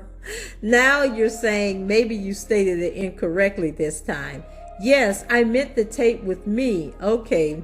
And then she cuts him off and says, Robert and Rashona on it, not the one with just him and her. And then Julian, Your Honor, can we have a sidebar again? And then the judge, no. What do we need a sidebar? Go on. Julian, Your Honor, we really do need to have a sidebar. So he on the sidebar, child. It's redacted, but I'm sure he's saying they keep saying Rashona, and we need to refer to her as Jane. We promise to protect her identity, even though the whole entire world know who she is. So, Your Honor, we need them to stick to the script and refer to her as Jane. And if he hadn't left Rashona in the document, if he had redacted that out and wrote Jane over her name, then none of this would be happening. Now, y'all, all that was me making that up from the point where they had proceedings held at sidebar. That was all me making up what was said at the sidebar. So now we're back on the record of what was actually said. So Mr. Brindley picks up and he says, now we talked a minute ago about the order of scenes on the tape that you took and that you saw. Do you remember that? And then she says, say that again, please. And then he says, yeah. A minute ago, we talked about the order of the scenes that you saw on the tape that you took, right? Remember that? Yeah, we talked about that, yes. Yeah. And just to review, the first one is Robert and Rashona only. The second one is Robert and Rashona only. And then the third one is the three of you. That's what you contended, correct? To the best of my knowledge, yes. Okay. When you went to the federal grand jury, in your grand jury statement, you gave them the same order of scenes. Robert and, he says Rashona only first. Robert and Rashona only second. He said Jane that time. And third, all three of you, Brindley. And yes, we can seal that part. Judge, I agree.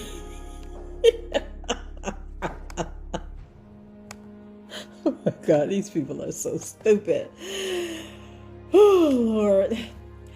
So then he says, so you agree that that's the order you gave the grand jury to the best of my knowledge. Okay. But you also said, and we talked about it a little while ago, that you were interviewed on a show called Surviving Lives, right? Yes. And there are multiple episodes on that show, Surviving Lives, right? Yes. And you remember one called episode 3, the sex tape scandal. I mean, I don't know what specific episode was that. I'm asking, okay, there were multiple episodes and you were on more than one. Exactly. Okay. Well, on episode 3, the sex tape scandal on television on Netflix, did you describe the videotape that you took from Robert as follows? And taking the videotape, did you say it was just a whole bunch of different tapes with him having sex with different young G's, I guess, and women? But I came across the one with me, him, and the 14-year-old. I watched it, and as I fast forwarded some, I'd see other scenes with just him and her without me. Did you say that on Surviving Lives? I'm sure I did. I mean, I may have. I don't. Okay. Well, just to be sure, Miss Van Allen, would you like to watch the portion and see? The tape? No, hell, for the show. No, he said the show. Oh, why would I need to watch it? What would be the reason? I just want to make sure that you're not going to say you don't remember. You did say this on Surviving Lives. I came across the one with me, him, and the 14-year-old. I watched it. And as I fast forward some, I'd see other scenes with just him and her without me. Do you agree you said that on Surviving Lies? I mean, I know I did talk about the tape. I don't know exactly what I said verbatim. No, I don't know that. Then you need to watch it so that can refresh your memory. Agreed? If you think so. Okay, so Brindley, Judge, if we could get whichever input it is. And then Cohen, which is Jennifer Bonjean's law partner, says defense 1, and then Brindley defense 1, and if we could play it for the witness. And then said video was played in open court. And then he says, hold on, Brindley, we don't have any sound. Then Julian, Your Honor, if what he's trying to do, Mr. Brindley, is refresh her recollection, I am going to object to them playing the sound. It looks like it was closed caption. He can play the words, but the jury, and then Brindley, if we have closed captioning and it's accurate, we can. Then the judge, all right, fine. Brindley, we can do that. Judge, fine, take it down. And then Brindley, no, she can watch it and see the words on it without the audio if he has a problem with the audio. Oh, okay. Okay, as long as we can make that disappear, but we have to make that play disappear. Otherwise, we're not going to be able to, it's not going to do anything for us. Oh, there we go. So said video was played in open court, and then Brindley, you see what it said on Surviving Lies? Yes, what? And then he cut her off. And that was you there that saying those words, correct? Yes. So on Surviving Lies, and then Brindley, you can take that down. And then he continues with his question. On Surviving Lies, you said, I came across the one with me, him, and the 14-year-old. I watched it, and as I fast forwarded some, I'd see the other scenes with him and her only. You just agreed with me that you did say that on the show, right? I said, I see that, right. Well, you agreed that's what you said on the show, right? I can't agree to saying that just like that. They edit stuff on TV shows, Brindley. Okay, now she's not going to agree with it. The witness, and then Brindley, Judge, she has to hear the audio. She has to. The witness, no, I can see it. Then Brindley, hear the audio. And then Lisa, but they edit stuff. So just because it says I forwarded, it doesn't mean that that's the order I stated that stuff is what I'm saying. Brindley. Oh my God. Brindley, Judge, now we need to listen to the audio based on what the witness, and then she says, no, Brindley has said. Witness, I see it. It's now become impeaching. We need the audio. Let's play it again with the audio. Julian, Your Honor. Lisa, I see it. Julian, I'm not really sure they can impeach a witness with an out-of-court hearsay statement. And then Lisa, they can edit that. And then Julian, in this way, substantively. Brindley, it's for purposes of impeachment, not the truth. That's the nature of the rule. And then Lisa, they can edit it though and make me say it however they want, like reality shows, because it was a reality show, Lisa. And then the judge, wait, and Brindley. So Judge, at this point in time, we would ask to play it for the witness with audio because she's challenging whether she really said this fast forwarding portion. So let's play it. And then Lisa, I said in that order, I did fast forward through the tape, yes, but that doesn't mean I stated it in that order. Brindley, let's play it with the audio and see. Julian, she's got a set of headphones on there, Judge. They can play it for her if she wants to hear it. The judge, do you agree that that's what you said, or you don't agree with that? And Lisa, I agree that I did say about fast forwarding, but I didn't say it in that order. Brindley, Judge, I want the audio is going to inform. Judge, then you can play it. Brindley, play it with the audio so she can hear it, Judge, but quickly, let's. And then Lisa cut the judge off and says, I have the headphones on. Brindley, actually, Judge, we need to play it for everybody to hear it now, because this is impeachment time now. So, oh my God, this is so crazy. And then the judge says, right, he agrees. And girl, you done put your foot in it. And so then Brindley, play it for everyone to hear the audio, please. Said video was played in open court. And then Mr. Brindley jumps back in and says, so, Miss Van Allen, in what you just heard from the show, Surviving Lies, that was you talking about fast forwarding and seeing other scenes with just him and her. Yes, right? That was me. Okay. And the only tape you ever saw with just him and her is the one that you've been describing to us here today, correct? No, not at that point, because I went to trial in 2008. You were fast forwarding the trial that they had at a Cook County grand jury. At point in time when I said that statement. No. You're talking about fast forwarding. Miss Van Allen, you were certainly not. You can agree with me. Fast forwarding through the state's attorney's video when they played it for you at the trial, were you? Repeat the question again. Sure.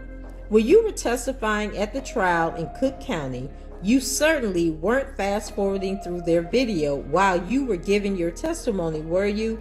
No. Okay. And what you said on the audio that we just heard, and you can just agree if you heard yourself say the words, I came across the one with me, him, and the 14-year-old. I watched it, and as I fast forwarded some, I'd see other scenes with just him and her without me. You heard your voice say those words, correct?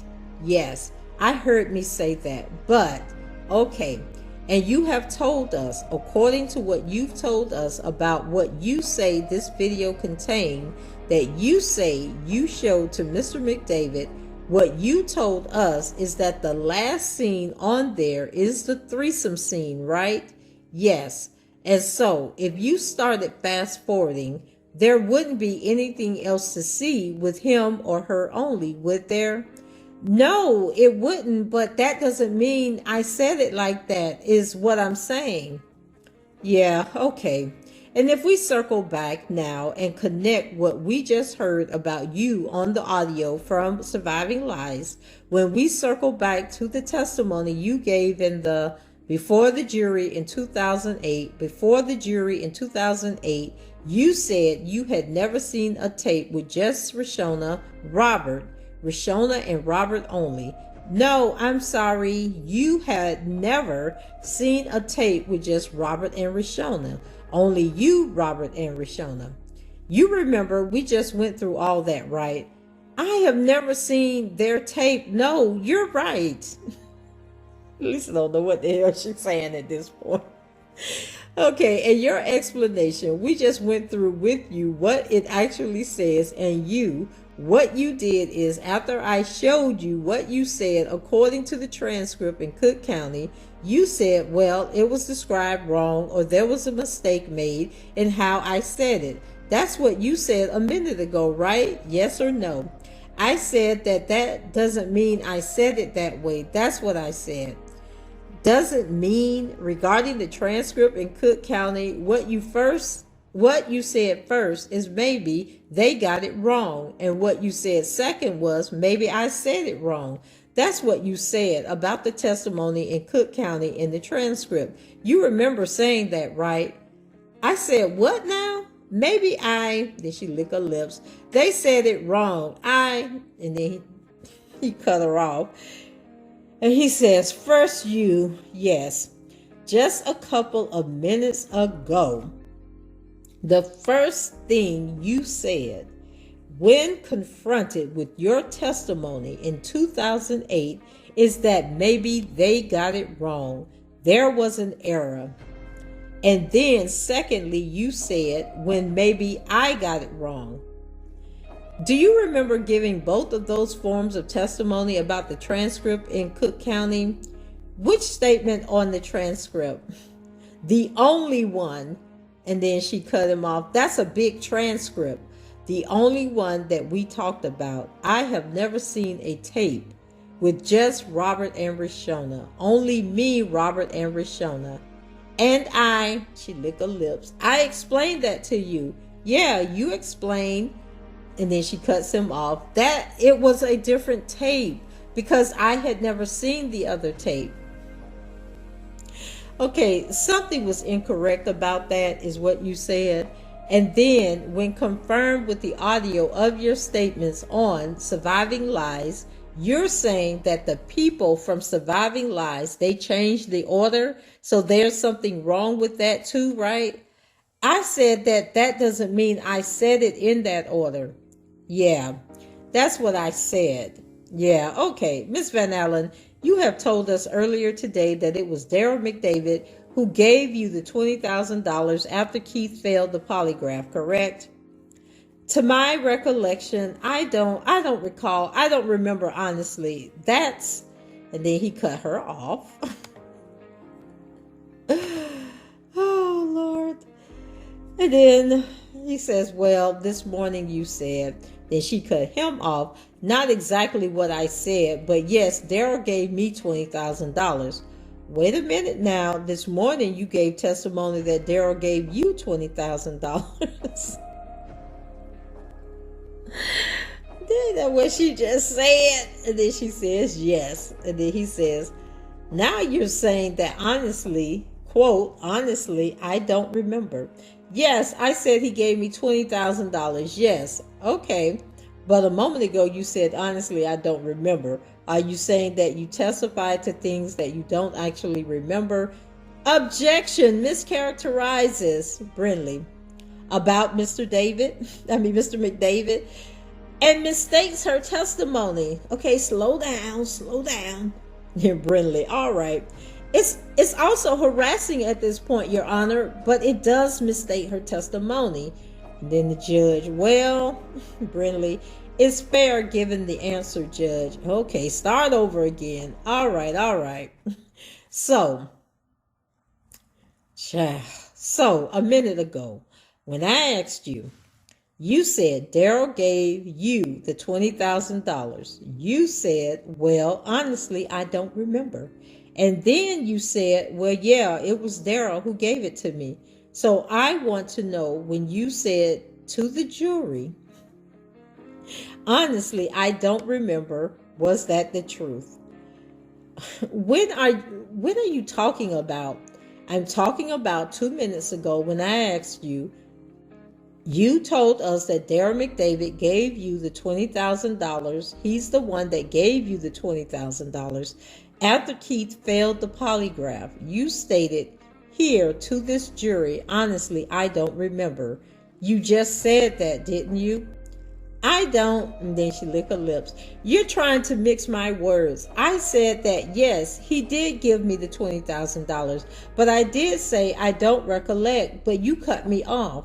No. So yeah, no, I did say, and she licking her lips while she's saying this. Okay. And then she licking her lips again, that he gave me. And then he says, let me ask you. And then she licked her lips and cut him off. Daryl gave me the $20,000. Judge, hold the phone. Judge is like, what the hell is going on in here? And so then Lisa says, yes. And then Brindley, I'm going to ask you again because you said it, not me. You said, honestly, I don't remember. So my question is, when you said those words, honestly, I don't remember, was that a true statement or was it not? I need you to start all the way over with what you said. I'm not understanding you, Julian. This is my objection, Your Honor. That is mischaracterizes. We can have a sidebar, but it mischaracterizes her testimony, the issues. The judge, we don't need a sidebar. Clarify it. Apparently she's Brindley. Yes, I see that she's, and then the court, not agreeing with you, Brindley. Well, okay. Then the judge, or doesn't understand what you're precisely. All right, Brindley. Okay, what you're talking about. Then Brindley, okay. So let's go back. And what I asked you was, you said earlier that Daryl McDavid was the one who gave you the $20,000 after Keith failed the polygraph. And you answered, and the answer you gave me was, honestly, I don't remember. Did you deny giving that answer maybe 5 minutes ago? Well, I don't know if it was 5 minutes. I think it was more than 5 minutes ago, Mr. Brindley. That's why she can't remember. Because it seemed like I read that 30 minutes ago. Oh, Lord have mercy. This is so crazy. And then she said, I thought I said, recollect. Brindley, judge, under the circumstances, is it possible for the court reporter to read back to me the question and the answer about Daryl McDavid giving $20 after Keith failed the polygraph, and the witness answer, honestly, I don't remember. And then the judge, well, Julian, this is just inappropriate. In the interest of saving time and avoiding a repeat of yesterday, what she started to say was she didn't remember because he asked her what she testified to this morning and he cut her off. He asked her a couple times at this point whether it was, and then the judge said, all right. And then Julian continued, McDavid, who gave you $20,000, and she said, yes, 4 times. Brindley, so at this point, Judge, I'd like to have it read back because now he's suggesting he has a different version. Julian, no, I'm saying what she said, which is start all the way over. You start over, but then you, and then the judge, well, I don't know how long. And then Julian, assume honestly, I don't remember in her answer, which is what she's saying is you cut her off. Brindley, okay, Judge, well, let's find out what she says if you can. Oh, Lord, have mercy. Oh, my Lord, my Lord, my Lord. So then, Brindley, is it possible to have it read back, Judge? I don't know how hard it is. And the judge says, I don't know. How far back was it? Or maybe I can find it. Hold on a minute. And then the record is read by the court. And then Brindley, are you ready? And then the judge, yeah. So then Brindley. So I don't know if he's reading the record or is he starting over again. But anyway, it says Brindley question. So you're saying Daryl gave you the $20,000, right? And then she says yes. And then you're saying Robert did not give you the $20,000, right? He didn't hand it to me, no. And it was Daryl, you said, that told you that you would get the rest of the money when you came back, right? Yes. It was not Robert Kelly that told you you would get the rest of the money when you came back, right? Right. In Surviving Lies Again, the sex tape scandal, episode 3, you talked about how you got paid for the tape, didn't you? I'm sure.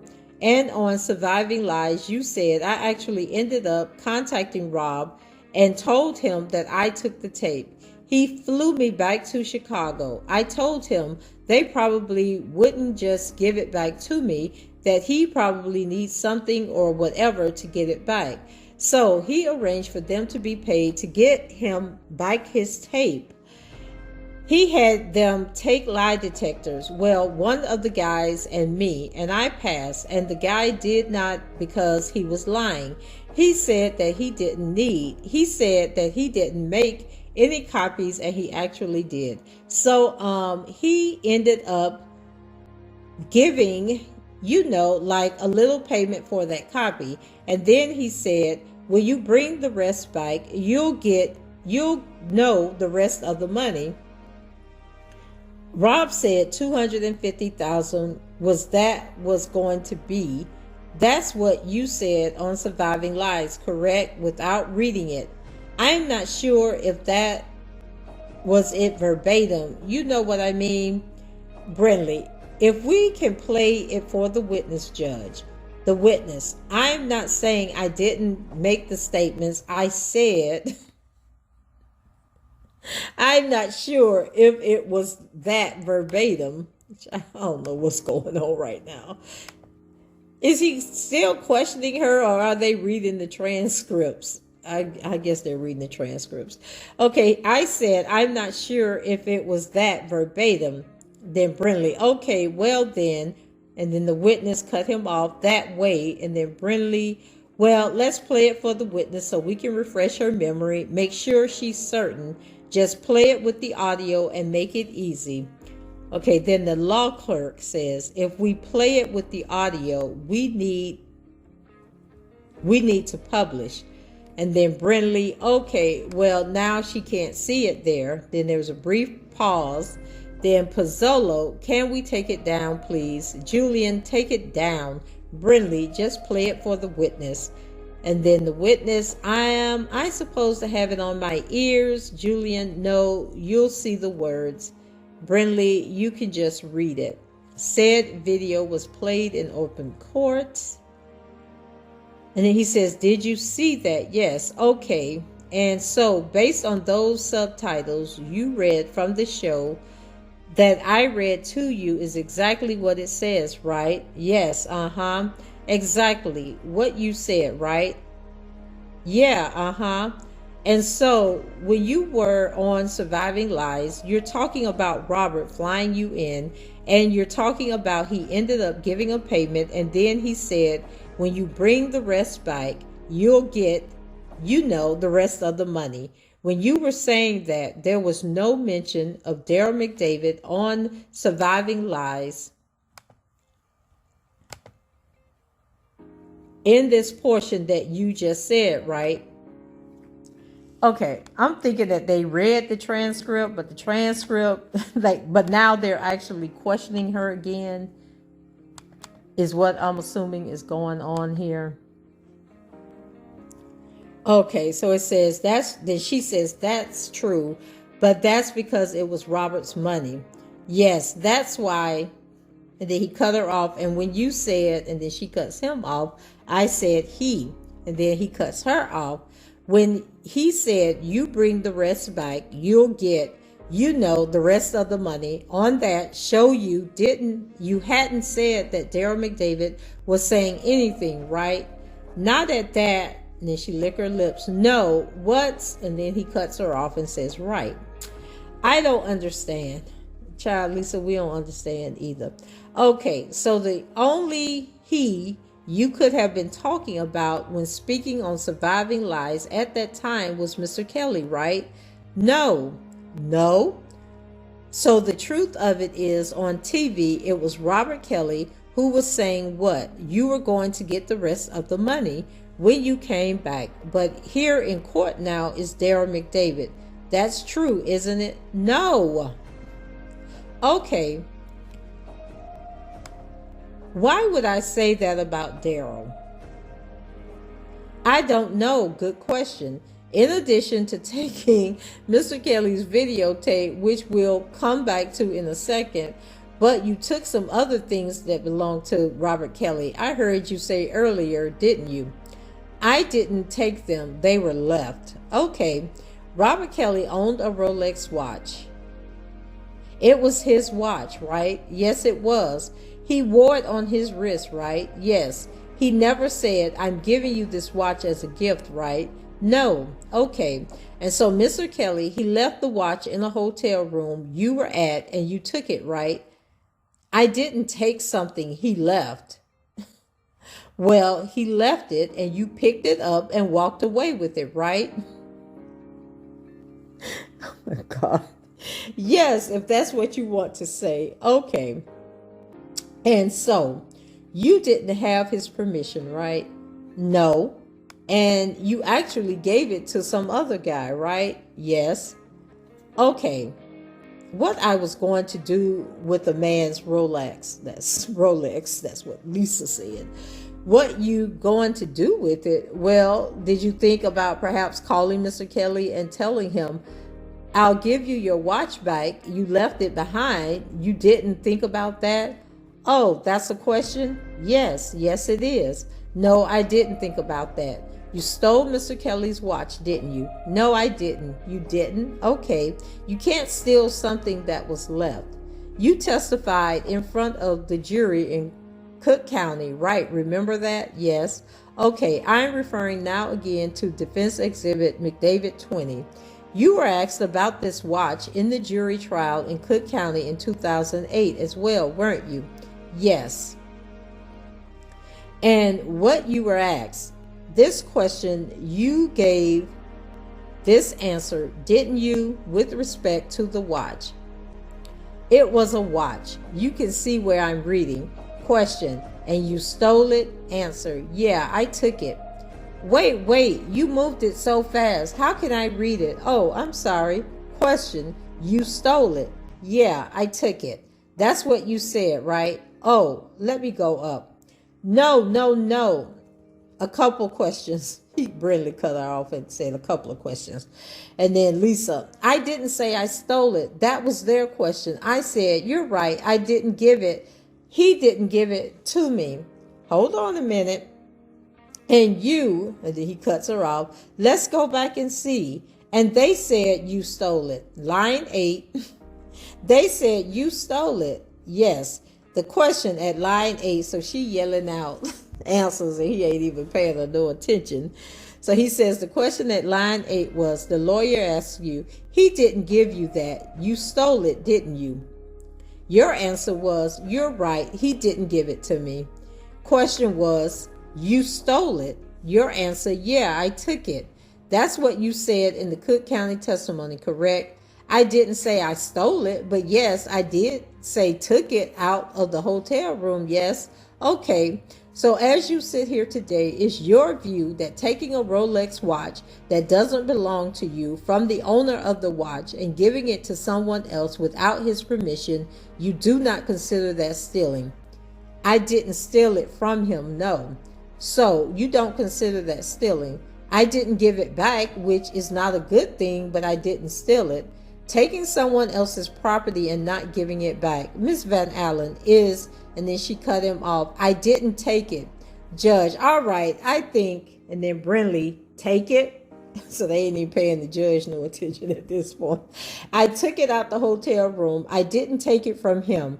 The judge, I think you have gotten this one as far as you're going to get. Brindley, all right. Okay, let's talk about the next one then. His necklace, his cross necklace.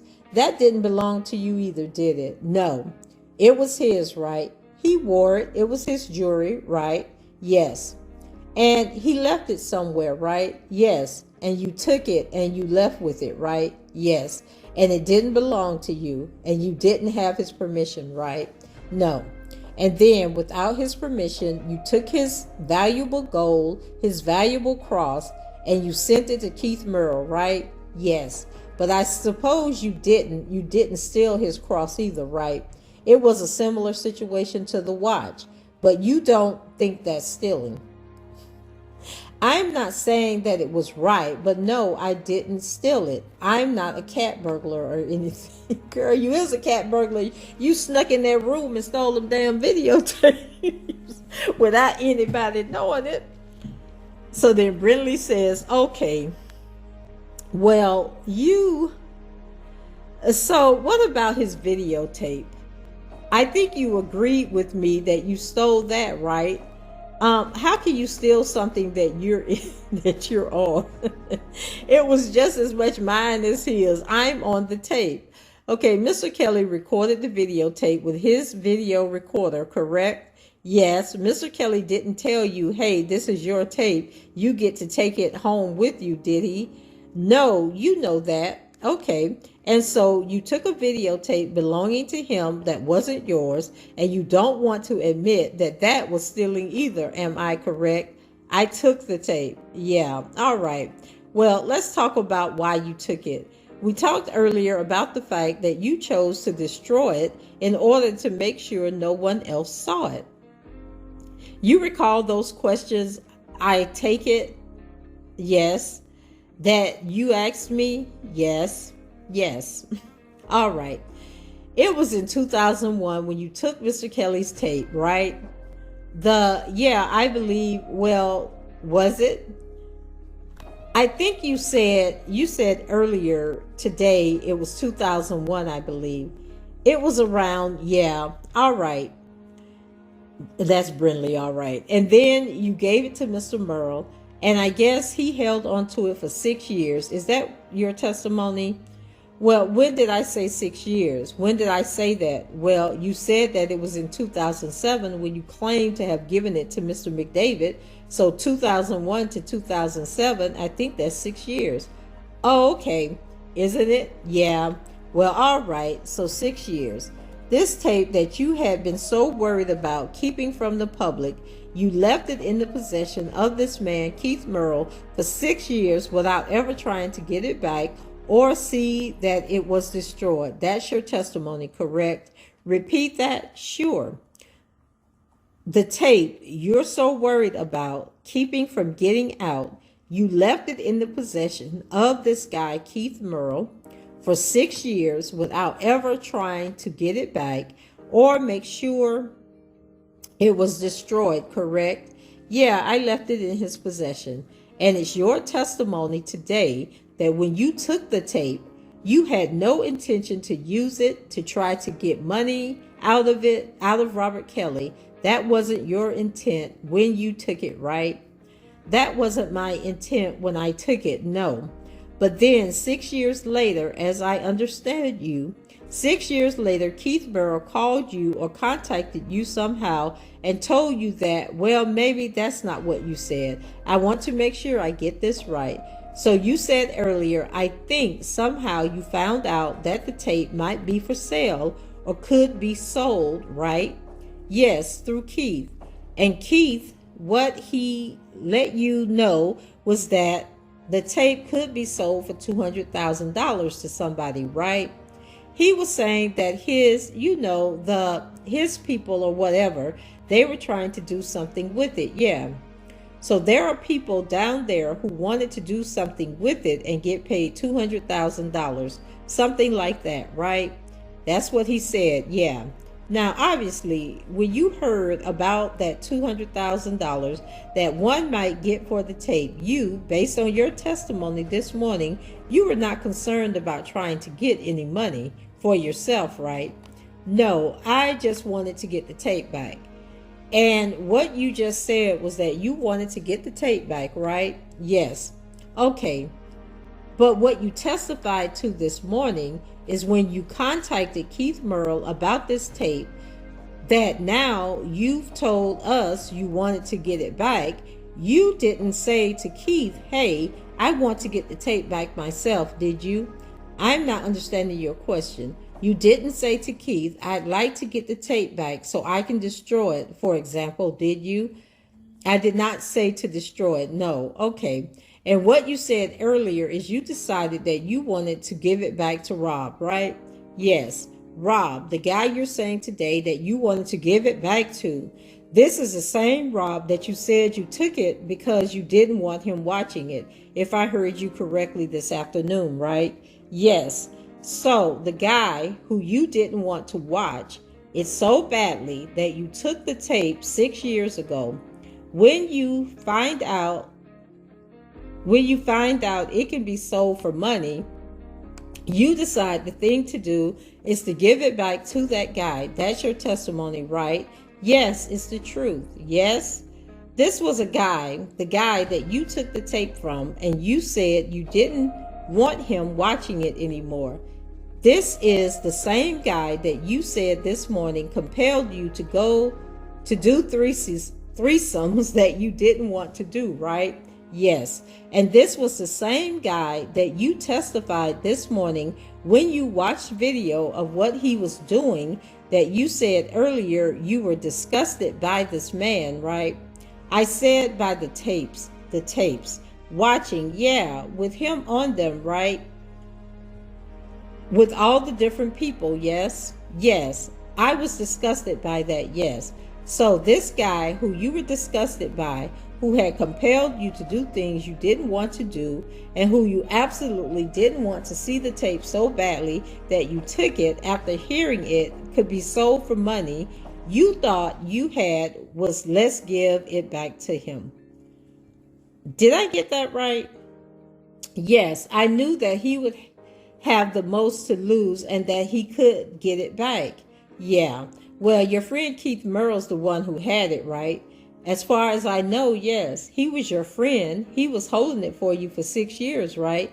As far as I know, yes. And so you said today that you told your fiance at the time, Mr. Yule Brown, about this situation with the tape, right?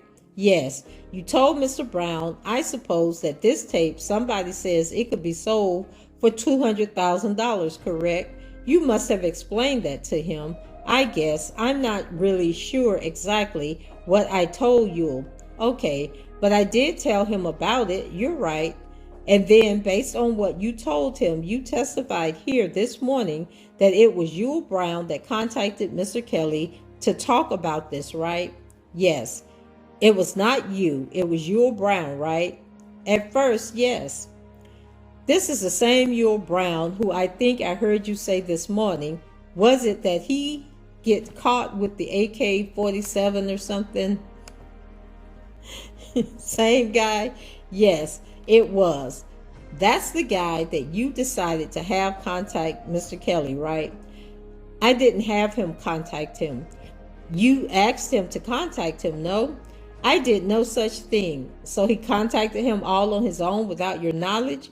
He contacted him, and then after that, I called Rob myself. Wait, so Yule Brown calls him, tells him about the situation, and then you call him yourself after that? Yeah, we spoke. Okay, so if Yule Brown told him about the situation, wouldn't it make more sense for Mr. Kelly then to contact you to find out what's going on? I don't understand. What do you mean make more sense? Okay, why would it make more sense? You talked about how this contact, this information about the tape and the money you've talked about previously, how that all happened, correct? Repeat the question. Yeah. You've previously discussed at other times how this happened, how Mr. Kelly became aware of this notion of this tape and being sold for more money and all this. You talked about that before. I didn't say it was sold for money. No, you said the fact that, and then she cuts him off, being sold for money. The fact that it could be sold for money. This whole incident with the tape and contacting Mr. Kelly, you talked about that before with investigators, law enforcement investigators, right? I'm not sure what the conversation was. I mean, I know we spoke about the tapes, yes. You can't ask me to remember every word I said to everyone. That's okay, but I did tell the truth. I know, the court. I think at this time we're going to take a recess for 15 minutes and change the reporters. And I think I'm going to stop this video right now and go take a break myself. And so I will let you guys go ahead and check this out while I refresh my spirit, because, child, this is so confusing. I don't know what's going on at this point. But I know Lisa, let me tell you something about a liar before I go. See, a liar, they be trying to think ahead of trying to figure out what you're going to ask, so they can already have the answer formulated in their mind. And that's why she's getting upset, licking them lips and carrying on, trying to fast forward to understand what he's going to ask her so she can already formulate the answer in her mind. But anyway, guys, go ahead, leave your comments below, rate the video, and subscribe to the channel if you haven't done so already. And until the next time, I shall talk to you guys later. Bye-bye.